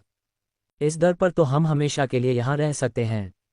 माइकल ने रुककर दीवारों के पैटर्न की जांच की, किसी भी संकेत या मार्कर की तलाश की। हमें इसे नेविगेट करने के लिए एक सिस्टम खोजने की जरूरत है। चलो अपना रास्ता चिन्हित करते हैं, शायद हम कोई पैटर्न या सुराग पा सकें। उन्होंने दीवारों पर खरोंच से निशान बनाना शुरू कर दिया, अपनी यात्रा का नक्शा बनाने की कोशिश कर रहे थे। उनके प्रयासों के बावजूद भूलभुलैया तर्क को धता बताती हुई लग रही थी। इसका लेआउट एक जटिल पहेली थी जिसने उनके धैर्य और संकल्प की परीक्षा ली। मैं कसम खाता हूं, अगर मुझे सिल्वारिस मिल गया तो मैं उसे ये दीवारें खाने को मजबूर कर दूंगा। गया ने अपनी सांस के नीचे बड़बड़ाया, उसकी आवाज भूलभुलैया के विशाल विस्तार में थोड़ी गूंज रही थी। हाथ में काम पर ध्यान केंद्रित करें, हम सिल्वारिस से बाद में निपट लेंगे, माइकल ने सलाह दी, हालांकि वह उसकी भावना को साझा करता था। भूलभुलैया से गुजरते हुए उन्हें कई घंटे बीत गए, उनकी प्रगति धीमी और कठिन थी। भूलभुलैया एक दुर्जय बाधा थी जिसे इसके यात्रियों को भ्रमित और निराश करने के लिए डिजाइन किया गया था। लेकिन माइकल और गया आसानी से हार मानने वाले नहीं थे। भूलभुलैया के अंतहीन मोड़ और घुमावों के बीच कुछ देर रुकने के बाद माइकल ने जोर से सोचा, सिल्वारिस हमेशा कहता है कि हमें चोर की तरह सोचना चाहिए, है न? तो इस स्थिति में चोर क्या करेगा? ठंडी दीवार के सहारे झुका हुआ गया एक पल के लिए सोच में पड़ गया। चोर सबसे ज्यादा प्रतिरोध वाला रास्ता खोजेगा, सबसे आसान रास्ता नहीं। जाल का मतलब है कि हम किसी महत्वपूर्ण जगह जा रहे हैं, उसने सुझाव दिया। उसकी आंखें अपने आसपास के वातावरण को स्कैन कर रही थीं। बिल्कुल, चलो किसी भी असामान्य या खतरनाक चीज पर नजर रखें, ये हमें सही रास्ते पर ले जा सकता है। माइकल ने सहमति जताई, उसकी नजर तेज और केंद्रित थी। वे नए उद्देश्य के साथ आगे बढ़े, जाल या छिपे हुए तंत्र के किसी भी संकेत के लिए भूलभुलैया का ध्यानपूर्वक निरीक्षण किया। थोड़ी देर बाद वे प्राचीन कंकालों से भरे एक रास्ते पर ठोकर खा गए, उनकी हड्डियां जमीन पर बेतरतीब ढंग से बिखरी हुई थीं। इसे देखो, गया ने एक कंकाल के पास झुकते हुए इशारा किया। ये बेचारे ऐसे दिखते हैं जैसे इन्हें जाल से निकाला गया हो। हम सही रास्ते पर हैं। आखिरकार कुछ अच्छी खबर मिली, माइकल ने आह भरी, हालांकि वह सतर्क रहा। लेकिन चलो उनके जैसा न हो जाएं। अपने कदमों पर ध्यान दें। जैसे जैसे वे आगे बढ़े, गया की आंखें किसी छिपे हुए खतरे की तलाश में इधर उधर घूमी। अरे, ये तो बारूदी सुरंग में चलने जैसा है। सिल्वरिस ने वाकई इस मौत के जाल को बनाने में पूरी ताकत लगा दी। हाँ, वह वाकई बहुत बढ़िया है, माइकल ने बड़बड़ाते हुए कहा, सावधानी से एक ढीली टाइल से बचते हुए जो संदिग्ध रूप से प्रेशर प्लेट की तरह दिख रही थी। वे जितना आगे बढ़े, जाल उतने ही अधिक बार दिखाई देने लगे, दीवारों से निकलने वाले छिपे हुए स्पाइक से लेकर धंसे फर्श और झूलते ब्लेड तक। यह एक खतरनाक यात्रा थी, लेकिन जाल की मौजूदगी ने पुष्टि की कि वे सही दिशा में जा रहे थे। सिल्वारिस को सलाम, कमीना जानता है कि कैसे यादगार भूलभुलैया बनाई जाती है, गया ने एक छुपे हुए तीर को कुशलता से चकमा देते हुए एक व्यंग्यपूर्ण मुस्कान के साथ कहा। चलो बस उम्मीद करते हैं कि यादगार भाग में हम इन कंकालों में शामिल न हो, माइकल ने जवाब दिया, सतर्क कदमों के साथ आगे बढ़ते हुए। जब माइकल और गया ने भूल भुलैया के माध्यम से अपने सतर्क ट्रैक को जारी रखा तो जमीन पर बिखरे हुए कंकाल हिलने लगे। उनकी हड्डियां खड़खड़ाने लगीं और जैसे ही वे फिर से जीवित हुए, उनकी आंखों की कोठरियां एक भयानक हरे प्रकाश से चमक उठीं। बढ़िया, अब हमारे पास निपटने के लिए चलने वाली हड्डियां हैं, गया ने अपनी तलवार खींचते हुए शाप दिया। माइकल ने अपने नए विरोधियों का आकलन करने के लिए अपनी आंखों की अंधेरे को सक्रिय किया और जो उसने देखा उससे वह हैरान रह गया। प्रत्येक कंकाल एक पीले रंग की आभा से घिरा हुआ था, जो दर्शाता है कि उनके पास उसके अपने बराबर की शक्ति का स्तर था।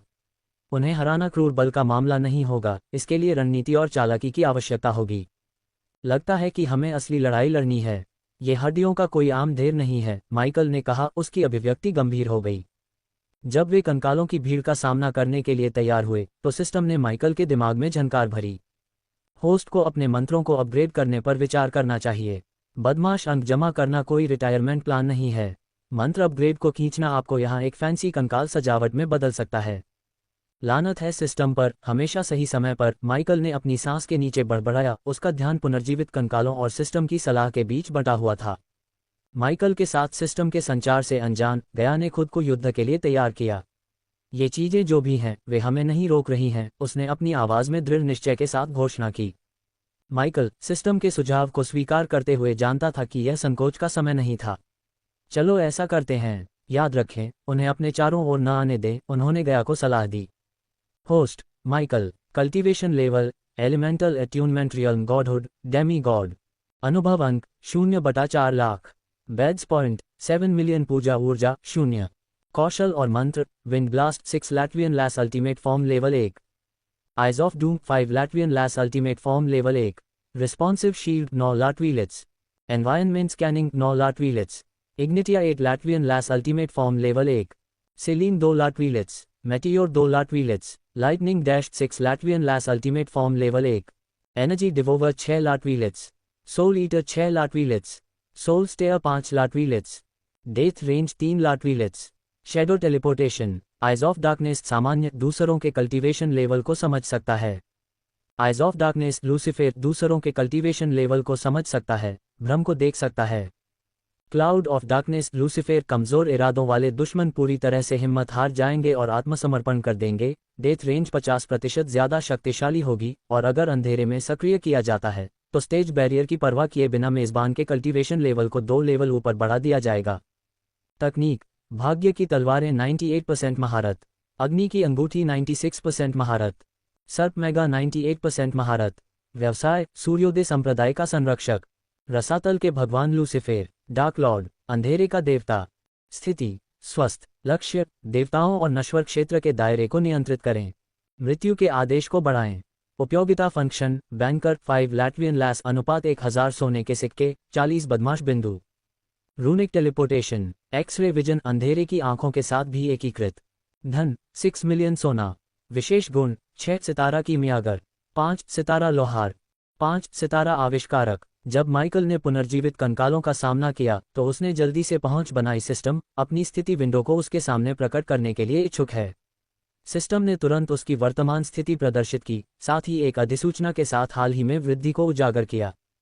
अंधकार के देवता के रूप में आपकी स्थिति के कारण आपके एलिमेंटल एट्यूनमेंट दायरे की उन्नति के परिणामस्वरूप आपके अंधेरे की महारत में 20% की वृद्धि हुई है। इस आशाजनक समाचार के बावजूद माइकल ने सिस्टम के तर्क पर सवाल उठाया। अगर मैं देवताओं का सामना कर रहा हूं तो इन प्रतिशत वृद्धि का क्या मतलब है? उसने पूछा। उसका ध्यान अभी भी उनके चारों ओर कंकालों की भीड़ पर था।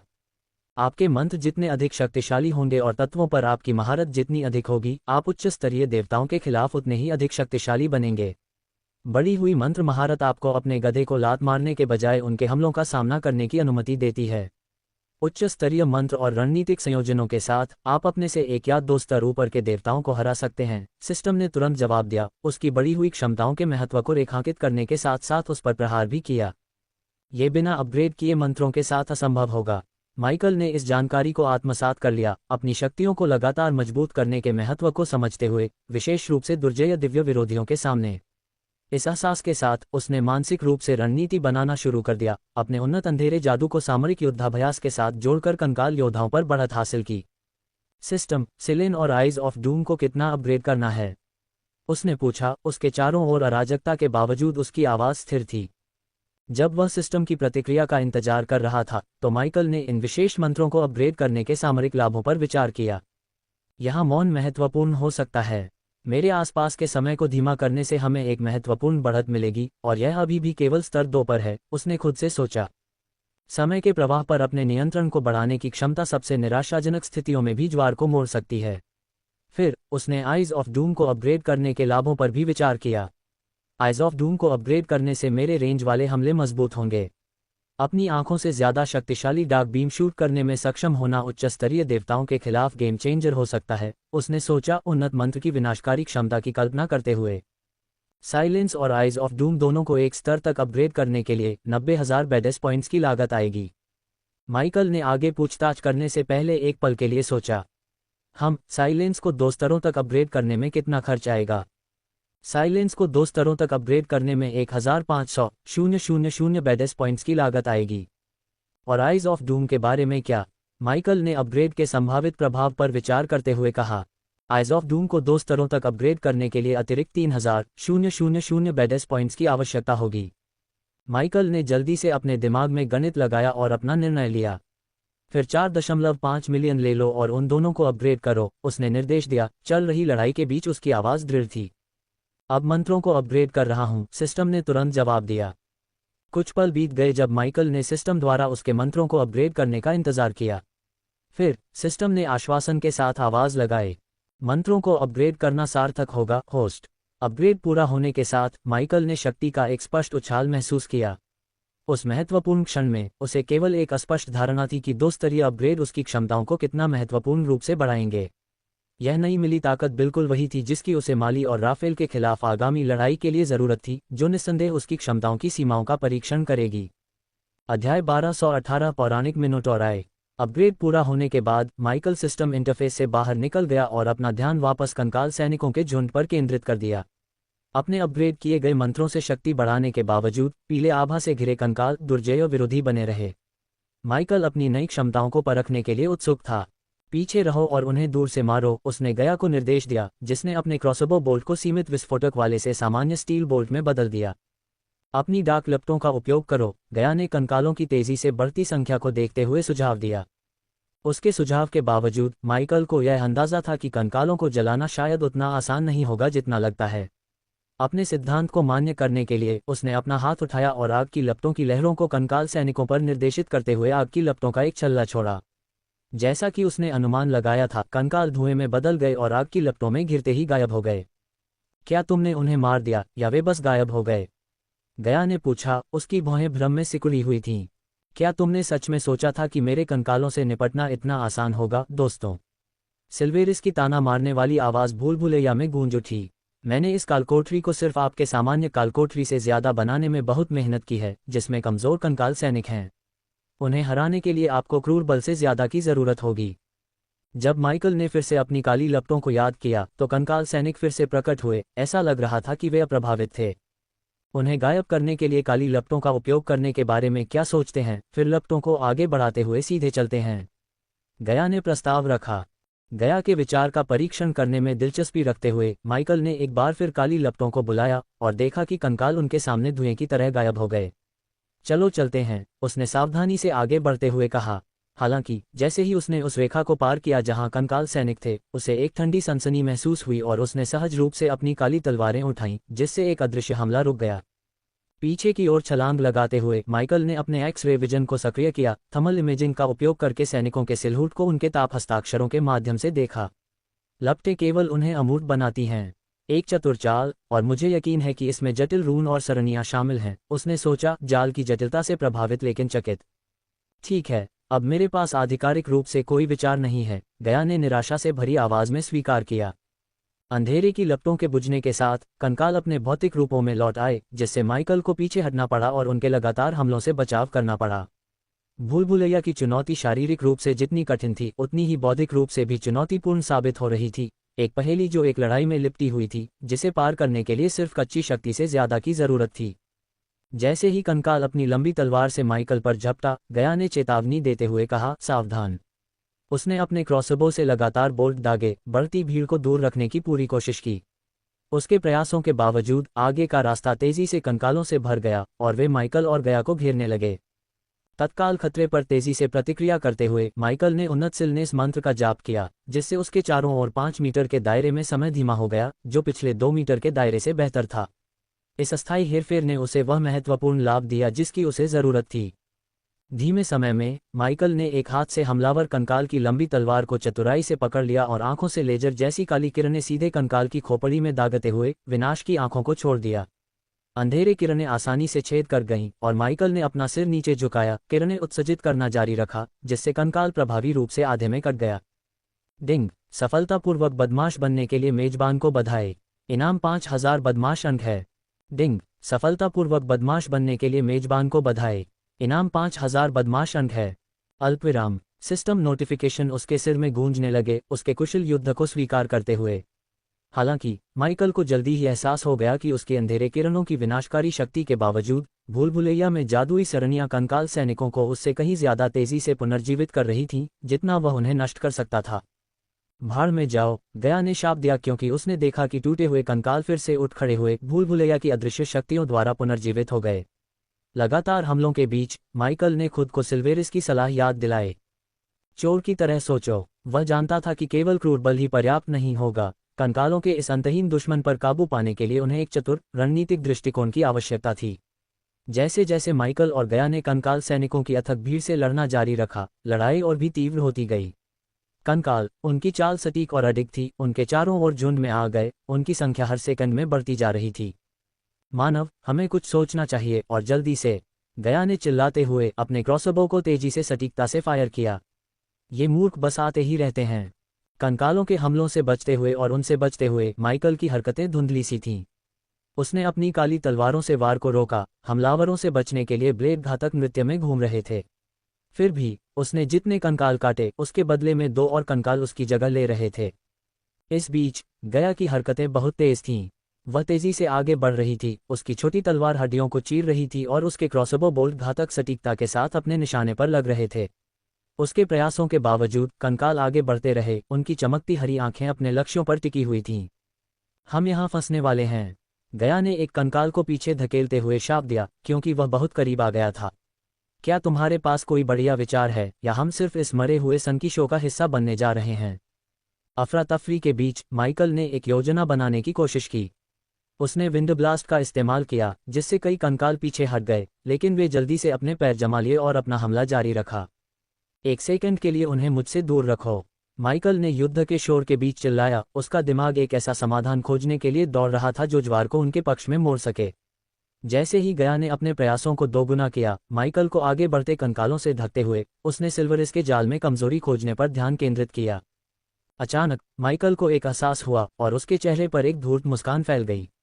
जाल की बात करते हुए उसने कहा, उसकी आंखों में चालाकी की चमक थी। हमें एक चोर की तरह सोचने की जरूरत है, माइकल ने कहा। चलो वापस उस जगह पर जाएं जहां हम थे और इन कंकालों के खिलाफ जाल का उपयोग करें। योजना को समझते हुए गया ने सिर हिलाया और माइकल के नेतृत्व का अनुसरण किया। वे भूल भुलैया से वापस लड़ते हुए, अपने कदमों को पीछे खींचते हुए अथक कंकालों की भीड़ से बचते हुए। जैसे ही वे भूल भुलैया से वापस आए, वे उन जालों में से एक के पास पहुंचे जिनका वे पहले सामना कर चुके थे, एक फर्शखंड जो ढहने के लिए तैयार था। माइकल और गया ने सटीकता से काम किया, खुद जाल से बाल बाल बचते हुए कंकालों के एक समूह को खतरनाक फर्श पर ले गए। अब माइकल चिल्लाया और गया ने ट्रिगर तंत्र पर एक बोल्ट दागा जिसे उन्होंने पहले ही पहचान लिया था। एक जोरदार चीख और धमाके के साथ कंकालों के नीचे फर्श ढह गया, जिससे वे नीचे अंधेरे रसातल में गिर गए। जब जाल ने अपने अनजाने शिकारों को अपने कब्जे में ले लिया तो हड्डियां चटकने लगीं और बिखर गईं। इसे ले लो, तुम मूर्ख हो, गया ने विजयी भाव से चिल्लाया, उसके चेहरे पर संतुष्टि भरी मुस्कान थी। उन्होंने इस रणनीति को जारी रखा, कंकालों को अन्य जालों में फंसाया जिन्हें उन्होंने पहले निष्क्रिय कर दिया था या टाल दिया था। एक अन्य जाल में झूलते हुए ब्लेड शामिल थे जिन्हें उन्होंने पीछा कर रहे कंकालों के एक समूह को काटने के लिए समय रहते सक्रिय कर दिया। लगता है कि कालकोठरी हमारी सोच से कहीं अधिक उपयोगी है, गया ने टिप्पणी की, एक कंकाल को काटते हुए जो बहुत करीब आ गया था। सिल्वारिस के जाल छिपे हुए आशीर्वाद के रूप में सामने आ रहे हैं, माइकल ने उत्तर दिया। उनका ध्यान अडिग था क्योंकि वे अपने दुश्मनों के खिलाफ भूल भुलैया की अपनी सुरक्षा का व्यवस्थित रूप से उपयोग कर रहे थे। एक एक करके कंकाल भूल भुलैया में बिछाए गए विभिन्न जालों का शिकार हो गए। माइकल और गया की योजना काम कर रही थी। वे चालाकी और रणनीति के साथ कंकाल सेना को मात देकर अपने पक्ष में ज्वार मोड़ रहे थे, एक बार फिर साबित कर रहे थे कि क्रूर बल हमेशा जवाब नहीं होता है। बिल्कुल हाँ, ले लो तुम हड्डीदार कमीने, उसने कहा। उसकी आवाज़ भूल भुलैया के गलियारों में विजय की गूंज के साथ गूंज रही थी। साथ में माइकल और गया ने विधिपूर्वक कंकालों को बाहर निकाला, भूल भुलैया के जाल का अपने फायदे के लिए इस्तेमाल किया। प्रत्येक कदम के साथ उन्हें उपलब्धि की बढ़ती भावना महसूस हुई, जिससे खतरनाक भूल भुलैया उनकी लड़ाई में एक सहयोगी बन गई। आखिरकार उन्होंने खुद को उस स्थान पर वापस पाया जहां कंकाल पहली बार जमीन से उठे थे। तत्काल खतरे को बेअसर करने के बाद वे आगे के किसी भी आश्चर्य से सावधान होकर रास्ते पर आगे बढ़ते रहे। गया माइकल के साथ कदम से कदम मिलाते हुए अपने अंतिम गंतव्य के बारे में सोचने से खुद को रोक नहीं पाए। तो आपको क्या लगता है कि इस भगवान द्वारा भुला दी गई भूल भुलैया के अंत में हमारा क्या इंतजार है? उसने पूछा, उसके स्वर में जिज्ञासा थी। माइकल के जवाब देने से पहले भूल भुलैया में एक और तेज गरजने वाली आवाज गूंजी, जिसका स्रोत अभी भी एक रहस्य है। दीवारों से आवाज गूंज रही थी, जिससे जगह में अशुभ पूर्वाभास की भावना भर गई। जैसे जैसे वे भूल भुलैया में आगे बढ़ते गए, गया की तेज निगाहों ने दीवारों पर कुछ असामान्य देखा। बैलों के चित्र थे, जो सूखे खून में भद्दे ढंग से बनाए गए थे, जिससे चित्र एक भयानक और प्राचीन एहसास दे रहे थे। अरे इसे देखो, गया ने इशारा किया। उसकी आवाज में जिज्ञासा और बेचैनी थी। उसने अपनी उंगलियों को हल्के से चित्रों पर घुमाया, ध्यान से पुराने चिन्हों को न छेड़ा। माइकल ने करीब आकर चित्रों और समग्र सेटिंग की जांच की। उसने देखा कि जमीन पर और भी कंकाल बिखरे हुए थे, प्रत्येक ऐसे स्थित थे जैसे कि वे किसी चीज से भागते समय मारे गए हों। टुकड़ों को एक साथ रखते हुए गड़गड़ाहट, दीवारों पर चित्र और कंकाल, उसे एक एहसास हुआ। मिनोटॉर, उसने लगभग फुसफुसाते हुए कहा। बढ़िया, जैसे कि कंकाल सैनिक पर्याप्त नहीं थे, अब हमें एक खूनी मिनोटॉर से निपटना है। 1219 पौराणिक मिनोटॉर 2। जब माइकल और गया सावधानी से भूल भुलैया में आगे बढ़ रहे थे, तो सिल्वेरिस की आवाज़ एक बार फिर उनके आसपास की जगह में गूंज उठी, जो दीवारों से एक मजाकिया लहजे में गूंज रही थी। आप जानते हैं, मिनोटॉर कोई साधारण जानवर नहीं है। यह एक प्राचीन जानवर है जिससे देवता भी डरते हैं। ये देवताओं को कुचल सकता है और उनकी आत्मा को चूस सकता है, ठीक वैसे ही जैसे अन्य प्राचीन जानवर करते हैं। सिल्वेरिस की आवाज़ ने अदृश्य स्पीकर से उन्हें चिढ़ाते हुए कहा। यहाँ तक कि शक्तिशाली देवताओं के पास भी ऐसे लोग होते हैं जिनसे वे डरते हैं, जो उनसे ज्यादा शक्तिशाली होते हैं। देवता प्राचीन जानवरों के साथ रास्ता पार करने की हिम्मत नहीं करते। ये देखना हमेशा मनोरंजक होता है कि हर कोई, यहाँ तक कि तथाकथित सर्वशक्तिमान देवताओं के पास भी कोई न कोई ऐसा होता है जिससे वे डरते हैं। उसने जारी रखा, उसके स्वर में देवताओं के प्रति तिरस्कार की झलक थी। उसकी बात सुनकर गया ने बस अपनी आंखें घुमाईं और अपनी सांस के नीचे बुदबुदाया। बहुत बढ़िया, एक आत्मा को चूसने वाला, भगवान को कुचलने वाला राक्षस, बस वही जिसकी हमें जरूरत थी। उसकी आवाज में व्यंग्य और निराशा का मिश्रण था। सिल्वारिस हंसी, एक ऐसी आवाज जो पूरी भूल भुलैया में गूंजती हुई लग रही थी। तुम्हें खुद को भाग्यशाली समझना चाहिए। बहुत कम लोगों को मिनोटॉर जैसे शानदार और डरावने प्राणी से मिलने का मौका मिलता है। अगर तुम बच गए तो अपनी मुठभेड़ का मजा लो। चुप रहो सिल्वारिस, तुम्हारे दिमाग के खेल हम पर काम नहीं करेंगे, गया ने चिल्लाते हुए कहा। उसकी आवाज में चिड़चिड़ापन था। हम तुम्हारे मिनोटॉर से निपट लेंगे और फिर तुम्हारे लिए आएंगे। अपने गुस्से के बावजूद सिल्वारिस की आवाज अहंकार और आत्मप्रशंसा से भरी हुई गूंजती रही। क्या तुमने कभी सोचा है कि मैं इस भूल भुलैया में मिनोटॉर को कैसे फंसा पाया? सिल्वारिस ने शेखी बघारी, उसके स्वर में अहंकार झलक रहा था। आखिरकार मैं अब तक का सबसे बड़ा चोर हूं। सिल्वारिस के लगातार ताने से परेशान होकर गया जवाब देने से खुद को रोक नहीं सका। मुझे इस कमबख्त जोकर से नफरत है जो लगातार हमारे कानों में गूंजता रहता है, उसने बड़बड़ाते हुए कहा। उसकी आवाज में झुंझलाहट थी। फिर से सोचो, सिल्वेरिस ने बुद्धि के खेल का आनंद लेते हुए कहा। गया ने आह भरी, उसका धैर्य खत्म हो रहा था। मुझे नहीं पता, तुमने इस लानत वाली भूल भुलैया को उसके ठिकाने के इर्द गिर्द बनाया होगा या कुछ और, उसने अनुमान लगाया, सिल्वेरिस द्वारा बिछाई गई पहेली को सुझाने की कोशिश करते हुए। उसकी प्रतिक्रिया से सिल्वेरिस खुश हुई, जिसने एक ऐसी हंसी निकाली जो उनके चारों ओर अशुभ रूप से गूंज उठी। इस बीच माइकल भूल भुलैया में नेविगेट करने पर केंद्रित रहा। उसकी इंद्रियां मिनोटॉर या आगे के जाल के किसी भी संकेत के लिए सतर्क थीं।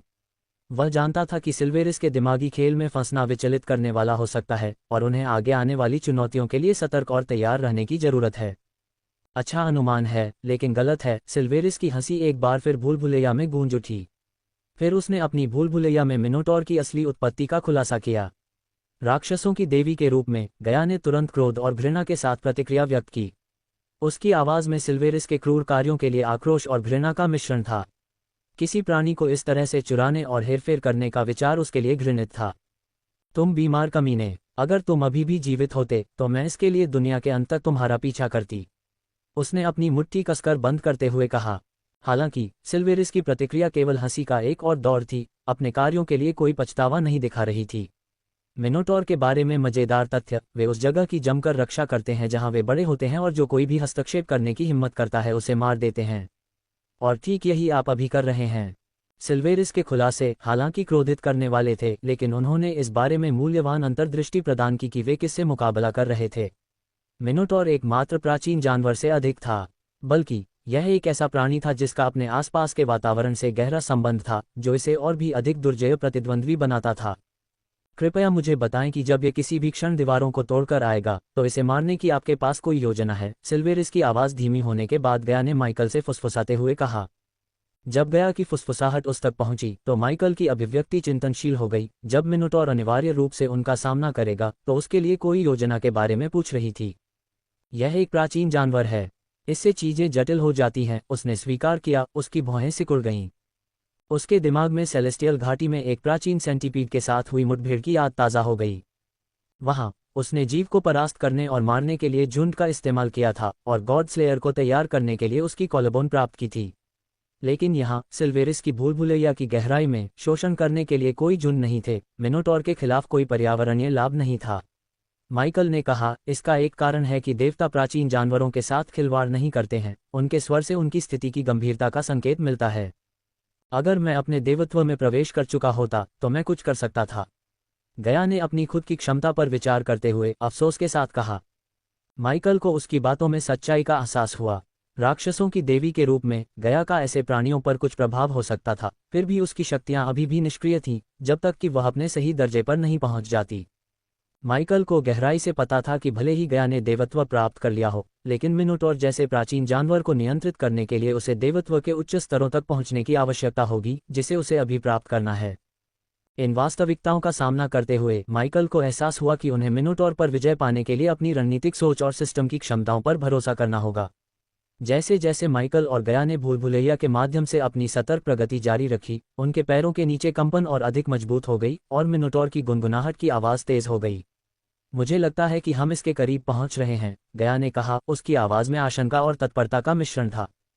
तभी सिल्वेरिस की आवाज़ भूल भुलैया में एक बार फिर गूंजी, जिसमें तिरस्कार के साथ मनोरंजन का स्वर था। बाकी साहसी लोगों और उनकी मूर्खता के बिना तुम मिनोटॉर को नुकसान पहुंचाने की बहुत कम संभावना रखते हो, उसने ताना मारा।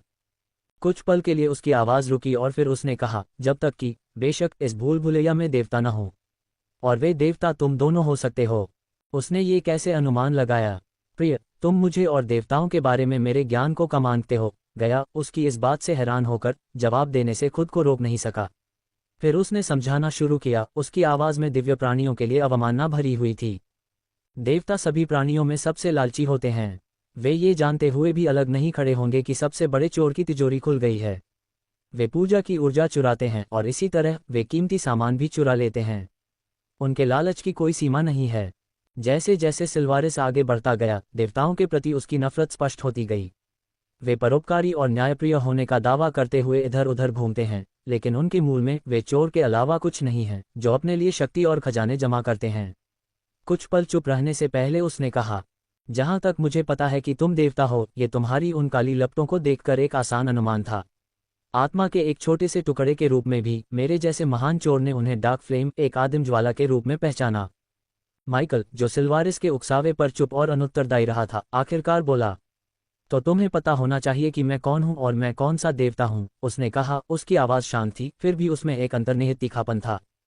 अंत में सिल्वारिस की हंसी, जो उपहास की हवा के साथ भूल भुलैया में गूंज रही थी, एक अधिक गंभीर स्वर में बदल गई। हाँ, मुझे पता है कि तुम कौन हो, अंधेरे के देवता। और अगर तुम अंधेरे के देवता हो तो तुम्हारे बगल में खड़ी सुंदर महिला राक्षसों की देवी गया होगी। ये रहस्योद्घाटन की सिल्वारिस ने उनकी पहचान का अनुमान लगाया था। माइकल या गया को आश्चर्यचकित नहीं करता था, लेकिन इसने चोर के पास मौजूद अंतर्दृष्टि और चालाकी के स्तर की पुष्टि की। ये स्पष्ट था कि सिल्वारिस अपने कमजोर रूप में भी एक दुर्जय व्यक्ति था, जिसने देवताओं और उनकी शक्तियों के बारे में महत्वपूर्ण ज्ञान इकट्ठा करने में कामयाबी हासिल की थी। लगता है कि हमारा भेद खुल गया है, उसने झुंझलाहट के साथ टिप्पणी की। लेकिन ऐसी चीजें हैं जिन्हें आपकी डार्क फ्लेम जैसी आदिकालीन लपटें भी नुकसान नहीं पहुंचा सकती, खासकर तब जब आपकी लपटें अभी भी अपने सबसे कमजोर रूप में हो, उसने ऐसे लहजे में समझाया जिसमें जानकारी के साथ साथ ताना भी मिला हुआ था। मिनोटॉर कई अन्य प्राचीन जानवरों की तरह आदिकालीन लपटों के प्रति भी प्रतिरोधी हैं। इसलिए अगर आपको लगता है कि आप इसे जला सकते हैं तो आप किस्मत से बाहर हैं। सिल्वारिस ने आगे कहा, हालांकि मैं आपको कोशिश करते हुए देखना पसंद करूंगी। देवताओं को किसी ऐसी चीज के खिलाफ संघर्ष करते देखना हमेशा मनोरंजक होता है जिसे वे जला नहीं सकते। उसके शब्दों में मजाक की धार थी। जैसे ही वे उसके ताने सुन रहे थे और आगे बढ़ रहे थे, उनके नीचे की जमीन अचानक और भी हिंसक रूप से कांपने लगी और पास की एक दीवार पर दरारें पड़ने लगीं।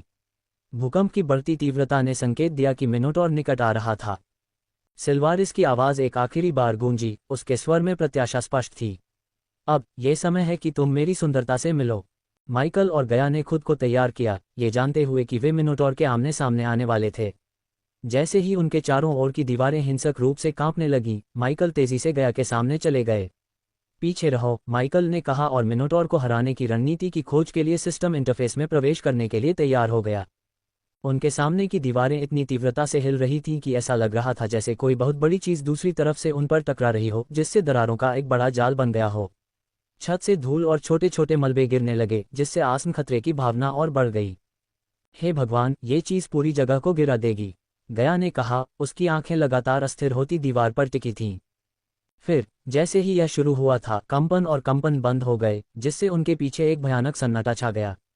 अब किसी भी क्षण वह दीवार फटने वाली है और वह जानवर उस पर हमला करने वाला है, गया ने भविष्यवाणी की।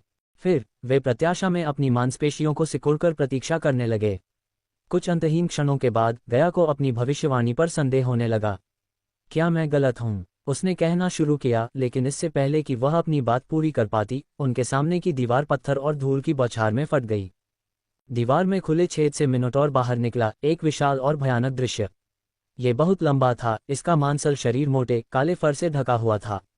इसकी आंखें एक खतरनाक लाल रोशनी से चमक रही थीं और इसके सींग, बड़े और तीखे, सबसे मजबूत दुश्मनों को भी घायल करने में सक्षम लग रहे थे। मिनोटॉर ने सूंघते हुए कहा, उसकी सांस हवा में दिखाई दे रही थी और उसके हर कदम से आदिम शक्ति और क्रूरता का पता चलता था। अरे, ये बहुत बड़ा है, गया जानवर को उसकी भयानक महिमा में देखकर अपनी आवाज ऊंची किए बिना नहीं रह सका। 1220 भगवान बनाम भगवान आए। मिनोटॉर अपने दो पैरों पर खड़ा था, सिर के नीचे उसका शरीर एक मांसल मानव जैसा था, लेकिन एक ऐसे पैमाने पर जो गया और माइकल दोनों को बौना बना रहा था। इसकी लंबी, कांटेदार पूंछ उसके पीछे खतरनाक तरीके से लहरा रही थी। गया और माइकल पर टिकी उसकी आंखें उनकी आत्माओं में घुसती हुई लग रही थीं, जबकि उसके नथुनों से धुआं निकल रहा था, जो उसकी भयावह उपस्थिति को और बढ़ा रहा था। मिनोटॉर से आंखें मिलाते ही गया को अपनी छाती में तेज दर्द महसूस हुआ, मानो जानवर को देखते ही उसकी इंद्रियां अभिभूत हो रही हों। उस पल सिस्टम ने माइकल के दिमाग में एक महत्वपूर्ण चेतावनी दी। होस्ट को गया की सुरक्षा सुनिश्चित करनी चाहिए। मिनोटॉर कमजोर प्राणियों की आत्मा को सिर्फ घूरकर चूस सकता है। तत्काल खतरे को भांपते हुए माइकल जल्दी से गया की ओर मुड़ा। अपना लबादा पहनो और भागो, उसने कहा और उसे एक स्पाइडर फेंक दिया। मैं इस चीज को खोने के बाद तुम्हें ढूंढ पाऊंगी। स्थिति की गंभीरता को समझते हुए गया ने उससे बहस नहीं की। इसके बजाय वह जानती थी कि अगर वह उसके साथ रही तो वह उसके लिए सिर्फ एक बाधा बनेगी। इसलिए उसने उसके रास्ते में आए बिना उसकी मदद करने का फैसला किया। तुम्हारी गांड नहीं मरवाई जानी चाहिए, क्या तुमने मेरी बात सुनी? उसके शब्दों की कठोरता के बावजूद उसकी आवाज में चिंता थी। एक और पल बर्बाद किए बिना गया ने अपना लबादा सक्रिय किया, खुद को अदृश्य बना लिया और घटनास्थल से दूर भाग गई, माइकल को मिनोटॉर का सामना करने के लिए छोड़ दिया। जैसे ही मिनोटॉर ने माइकल की ओर अपना पहला जोरदार कदम बढ़ाया, उसके भारी वजन से जमीन हिल गई। माइकल ने प्राणी की शक्ति का अनुमान लगाने की उम्मीद में जल्दी से अपनी आंखों की अंधेरे को सक्रिय किया। उसकी आंखों से जो नज़ारा मिला वह डरावना था। एक स्पंदित लाल आभा ने मिनोटॉर को घेर लिया, जो संकेत दे रहा था कि उसके पास ऐसी ताकत है जो उसकी खुद की ताकत से बहुत ज्यादा है। शिट, माइकल ने अपनी सांस के नीचे बड़बड़ाया, उसके सामने चुनौती की विशालता को महसूस करते हुए। उसने खुद को तैयार किया, रणनीतिक वापसी की तैयारी की। फिर मिनोटॉर ने अपना विशाल मुंह खोला और एक गगनभेदी दहाड़ लगाए। उसकी दहाड़ की शक्ति इतनी तीव्र थी कि माइकल के चारों ओर की दीवारें टूटने और टूटने लगीं, जिससे हवा में पत्थर के टुकड़े उड़ने लगे। जैसे ही मिनोटॉर हमला करने के लिए तैयार हुआ, माइकल ने लाइटनिंग डैश मंत्र का जाप किया, खुद को अविश्वसनीय गति से जानवर के रास्ते से बाहर निकाल दिया, जिससे उसके पीछे काली बिजली के बोल्टों का निशान बन गया। उसकी त्वरित सजगता ने उसे सीधे प्रहार से बचा लिया, लेकिन मिनोटॉर को इतनी आसानी से मात नहीं दी जा सकती थी। एक शक्तिशाली स्टॉम्प के साथ मिनोटॉर ने अपना पैर जमीन पर पटक दिया, जिससे एक शॉकवेव पैदा हुई जो भूल भुलैया में फैल गई। अपनी गति के बावजूद माइकल पूरी तरह से प्रभाव के बल से बच नहीं सका। उसके नीचे की जमीन हिंसक रूप से कांप उठी और वह क्रूर बल के साथ पास की दीवार से टकरा गया। टक्कर से उसकी सांस रुक गई और उसे खून की खांसी हुई। उसे चोट से बहुत तेज दर्द हुआ। 9:51। इससे पहले कि माइकल अपने पैरों पर वापस खड़ा होने की कोशिश भी कर पाता, मिनोटॉर ने सोची समझी क्रूरता के साथ जमीन से एक पत्थर फेंका। जानवर की अपार शक्ति से प्रेरित पत्थर हवा में इतनी तेजी से उड़ गया कि एक सामान्य व्यक्ति की नंगी आंखों से उसे देखा नहीं जा सकता था। एक देवता होने और बेहतर रिफ्लेक्स होने के बावजूद माइकल समय पर प्रतिक्रिया नहीं कर सका और प्रक्षेप्य को चकमा नहीं दे सका। पत्थर ने उसके सिर पर सीधा वार किया, जिससे उसकी खोपड़ी में तेज दर्द हुआ। लानत है, माइकल ने गुर्राते हुए कहा। उसका हाथ सहज रूप से टक्कर वाली जगह पर चला गया। उसने खून की गर्म धार महसूस की जहां पत्थर लगा था। दर्द मिनोटॉर की दुर्जेय शक्ति की याद दिलाता था। माइकल को एक पल की भी राहत दिए बिना मिनोटॉर आगे बढ़ गया। उसके हर कदम से जमीन हिल रही थी। माइकल को एहसास हुआ कि वह एक विकट परिस्थिति में था, जिसमें गलती करने की बहुत कम गुंजाइश थी और सोचने के लिए और भी कम समय था। तभी सिल्वेरिस की आवाज़ एक बार फिर भूल भुलैया में गूंजी। उसकी आवाज़ में मनोरंजन और मजाक दोनों थे। भागो छोटे भगवान, भागो, उसने ताना मारा। माइकल ने तुरंत दृढ़ निश्चय के साथ प्रतिक्रिया करते हुए अपने आसपास के समय को धीमा करने के लिए इसकी शक्ति का उपयोग करते हुए सिलेनेज मंत्र का जाप किया। समय के इस महत्वपूर्ण हेरफेर ने उसे कुछ कीमती सेकंड दिए, जिसकी उसे आसन्न खतरे का जवाब देने के लिए सख्त जरूरत थी। दुनिया उसके चारों ओर धीमी गति से घूम रही थी। माइकल ने लाइटनिंग डैश लगाने के लिए इस मौके का फायदा उठाया। जादू ने उसे बिजली की गति से मिनोटॉर के सीधे रास्ते से बाहर धकेल दिया, जिससे वह आखिरी संभव सेकंड में जानवर के हमले से बच गया। समय धीमा करने वाले जादू से अप्रभावित मिनोटॉर ने बिना रुके अपनी गति जारी रखी। ये दीवार से टकराया जो माइकल के पीछे थी, उसके भागने से कुछ क्षण पहले। प्रभाव बहुत बड़ा था। दीवार बल के नीचे अंडे के छिलके की तरह टूट गई, जिससे मलबा सभी दिशाओं में उड़ गया। जब माइकल को क्षणिक सुरक्षा मिली तो सिल्वेरिस की आवाज ने एक बार फिर भूल भुलैया को भर दिया। उसके स्वर में मनोरंजन और चेतावनी का मिश्रण था। आप ऐसा हमेशा नहीं कर सकते, अंधेरे के देवता, उसने एक बार फिर ताना मारा। वह सही है, मैं ऐसा हमेशा नहीं कर सकता। मुझे जल्दी से कोई रास्ता चाहिए, माइकल ने खुद से कहा, अपनी स्थिति की गंभीर वास्तविकता को स्वीकार करते हुए। बिना किसी हिचकिचाहट के उसने एक बार फिर लाइटनिंग डैश का इस्तेमाल किया, खुद को अविश्वसनीय गति से भूल भुलैया के माध्यम से आगे बढ़ाया, अपने पीछे काले बिजली के बोल्टों का एक निशान छोड़ गया। जादू की ऊर्जा हवा में चटकने लगी, जो माइकल की हताशा और मिनोटॉर के अथक पीछा से बचने के दृढ़ संकल्प का एक दृश्य प्रमाण था। हालांकि मिनोटॉर ने भूल भुलैया के लेआउट के साथ आश्चर्यजनक स्तर की बुद्धिमत्ता और परिचितता का प्रदर्शन किया। ये घुमावदार रास्तों से आंख मूंदकर माइकल का पीछा नहीं करता था। इसके बजाय इसने दीवारों को तोड़ने के लिए अपनी विशुद्ध शक्ति का इस्तेमाल किया, जिससे उसे काटने के लिए अपना सीधा रास्ता बना। जानवर की हरकतों से न केवल क्रूर बल बल्कि एक चालाक रणनीति का पता चलता है, जो ऊपरी हाथ हासिल करने के लिए भूल भुलैया के अपने गहन ज्ञान का लाभ उठाती है। आप देखिए, मिनोटॉर केवल एक नासमझ जानवर नहीं है, यह इस भूल भुलैया को अपने हाथ की तरह जानता है। आखिरकार ये यही बड़ा हुआ है। सिल्वेरिस की आवाज़ एक बार फिर भूल भुलैया में गूंजी। इसकी बुद्धिमत्ता ही इसे इतना खतरनाक बनाती है। ये सिर्फ इसकी ताकत या प्राचीन शक्ति नहीं है, यह अपने पर्यावरण का अपने फायदे के लिए इस्तेमाल करने की चालाकी है। उन्होंने समझाया। उनके लहजे में गर्व और मजाक का मिश्रण था। जैसे ही माइकल भूल भुलैया के ध्वस्त हिस्सों से गुजरा, उसका दिमाग समाधान के लिए दौड़ रहा था। वह हताशा में सिस्टम के पास पहुंचा। सिस्टम, क्या तुम्हारे पास कोई विचार है? क्योंकि मेरे पास अब कोई विकल्प नहीं बचा है, उसने सिस्टम से चमत्कारी रणनीति की उम्मीद करते हुए पूछा। फिर भी सिस्टम की प्रतिक्रिया निराशाजनक रूप से सीधी थी। भागना ही तुम्हारे पास एकमात्र विकल्प है। लानत है, माइकल ने अपनी सांस के नीचे शाप दिया। निराशा बढ़ती जा रही थी। अपनी अविश्वसनीय शक्तियों और रणनीतिक दिमाग के बावजूद उसने खुद को ऐसी स्थिति में पाया जहां उड़ान ही उसका एकमात्र सहारा था। उसके पीछे मिनोटॉर की उपस्थिति एक निरंतर गरजने वाली शक्ति थी। इसकी दहाड़ ने भूल भुलैया की नींव को हिला दिया और प्रत्येक दहाड़ के साथ ये खतरनाक आसानी से दीवारों को तोड़ देता था। अंत में अपनी हताश उड़ान के बीच में माइकल को अचानक एहसास हुआ कि यह योजना इतनी जोखिम भरी है कि यह काम कर सकती है। भाड़ में जाए, उसने कहा और अचानक दौड़ना बंद कर दिया। फिर वह उस दिशा की ओर मुड़ा जिस ओर से मिनोटॉर हमला कर रहा था। जब मिनोटॉर ने उन्हें अलग करने वाली आखिरी दीवार को तोड़ा तो उसने पाया कि माइकल उसके रास्ते में खड़ा है। जानवर ने दहाड़ लगाए, एक ऐसी आवाज़ जो हवा को हिला देने वाली लग रही थी, और बिना रोके उस पर हमला किया। लेकिन आगे बढ़ने के बजाय माइकल अपनी जगह पर खड़ा रहा, उसकी आंखें निकट आ रहे मिनोटॉर पर टिकी थीं। आखिरी सेकंड में उसने सिलनेस मंत्र का जाप किया जिससे उसके आसपास का समय धीमा हो गया। समय के इस हेरफेर ने उसे सटीकता के साथ छलांग लगाने की अनुमति दी जिससे वह मिनोटॉर के घातक हमले से बाल बाल बच गया। जानवर की गति ने उसे आगे बढ़ाया और दीवार से टकराने से भूलभुलैया में शॉकवेव भेजी जिससे माइकल बल द्वारा पीछे की ओर फेंका गया। जब उसने खुद को जमीन से उठाया तो माइकल ने सिल्वेरिस की आवाज़ सुनी जो उसे चिढ़ा रही थी। यहाँ क्या बड़ी योजना है डार्क लॉर्ड? मैं चोर की तरह सोचना बंद कर चुका हूँ, माइकल ने उत्तर दिया। उसकी आवाज़ में दृढ़ संकल्प की एक नई धार थी। अब मैं एक हिटमैन की तरह सोच रहा हूँ, जब कोई रास्ता नहीं होता है तो रास्ते बना रहा हूँ। उसने अपने होठों से टपकते खून को पोंछा। उसकी नज़र मिनोटॉर पर टिकी हुई थी क्योंकि वह एक बार फिर उसका सामना करने के लिए मुड़ा था। जैसे ही जानवर ने उस पर फिर से हमला किया, माइकल ने एक गहरी सांस ली और हवा में छलांग लगाई, गति का उपयोग करके खुद को उस रास्ते पर धकेल दिया जिसे मिनोटॉर ने पहले तोड़ दिया था। उसका पैंतरा सिर्फ एक बचाव नहीं था बल्कि एक रणनीतिक चाल थी जिसमें मिनोटॉर की अपनी विनाशकारी शक्ति का उपयोग करके भूलभुलैया के माध्यम से एक सीधा रास्ता बनाया गया था। दूर से गया ने माइकल की साहसिक रणनीति देखी और खुद से सवाल किए बिना नहीं रह सकी।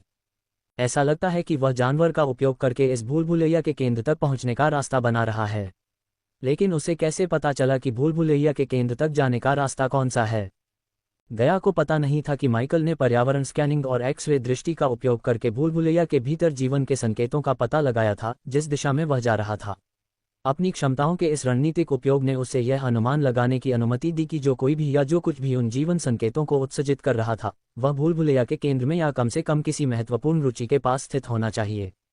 भूलभुलैया के केंद्र में माली और राफेल खड़े थे, प्राचीन पत्थर और रहस्यमय ऊर्जाओं की पृष्ठभूमि के खिलाफ एक दुर्जय जोड़ी। उनके चारों ओर लिसांड्रा, अल्वियन और मुट्ठी भर साहसी लोग थे जो विस्फोट से बच गए थे, अब आकाशीय ऊर्जा की अदृश्य जंजीरों से बंधे हुए थे जिससे वे शक्तिहीन हो गए थे। उसके बगल में खड़े होकर राफेल ने एक आलोचनात्मक नज़र से आसपास का निरीक्षण किया, ये सुनिश्चित करते हुए कि माइकल और गया के आगमन की तैयारी में कोई भी विवरण अनदेखा न हो। उसका व्यवहार शांत था, फिर भी सामने आने वाले टकराव के लिए तत्परता की एक निर्विवाद अंतर्निहित धारा थी। दूसरी ओर माली एक सुनियोजित द्वेष की तस्वीर थी। उसके हाथों में उसने एक अंधेरा अशुभ बॉक्स पकड़ रखा था जो एक दुष्ट ऊर्जा से धड़क रहा था। यह कोई साधारण कलाकृति नहीं थी, ये कुछ ऐसा था जिसे थोड़े समय के लिए स्तर 4 से नीचे के देवता को फंसाने के एकमात्र उद्देश्य से तैयार किया गया था। जब भूलभुलैया का सन्नाटा उनके चारों ओर भारी पड़ गया तो माली ने शांति को तोड़ा, छायाओं से बात की जैसे कि वे उसके विश्वासपात्र हों। ये पेंडोरा का बॉक्स अंधेरे के देवता को फंसाने की कुंजी होगी। जरा सोचिए कि जब मैं उसे देवताओं के चरणों में पेश करूंगी तो मेरी कितनी प्रशंसा होगी। उनके पास मेरी श्रेष्ठता को पहचानने के अलावा कोई विकल्प नहीं होगा, ये स्वीकार करने के अलावा कि मैंने वह किया है जो उनमें से कोई भी नहीं कर सका। उसकी आवाज़ में अहंकार और महत्वाकांक्षा का मिश्रण था जो न केवल एक देवता को पकड़ने के इरादे की घोषणा थी बल्कि आकाशीय पदानुक्रम के भीतर शक्ति की अभूतपूर्व ऊंचाइयों पर चढ़ने की भी। यह मेरी सबसे बड़ी उपलब्धि होगी, माली ने कहा। उसकी निगाहें अंधेरे बॉक्स पर टिकी हुई थीं जैसे कि वह अपनी जीत के क्षण की कल्पना कर रही हो। न केवल मैंने कुख्यात अंधेरे के देवता को पकड़ लिया होगा बल्कि मैंने खुद को देवताओं में सबसे चालाक और शक्तिशाली साबित कर दिया होगा।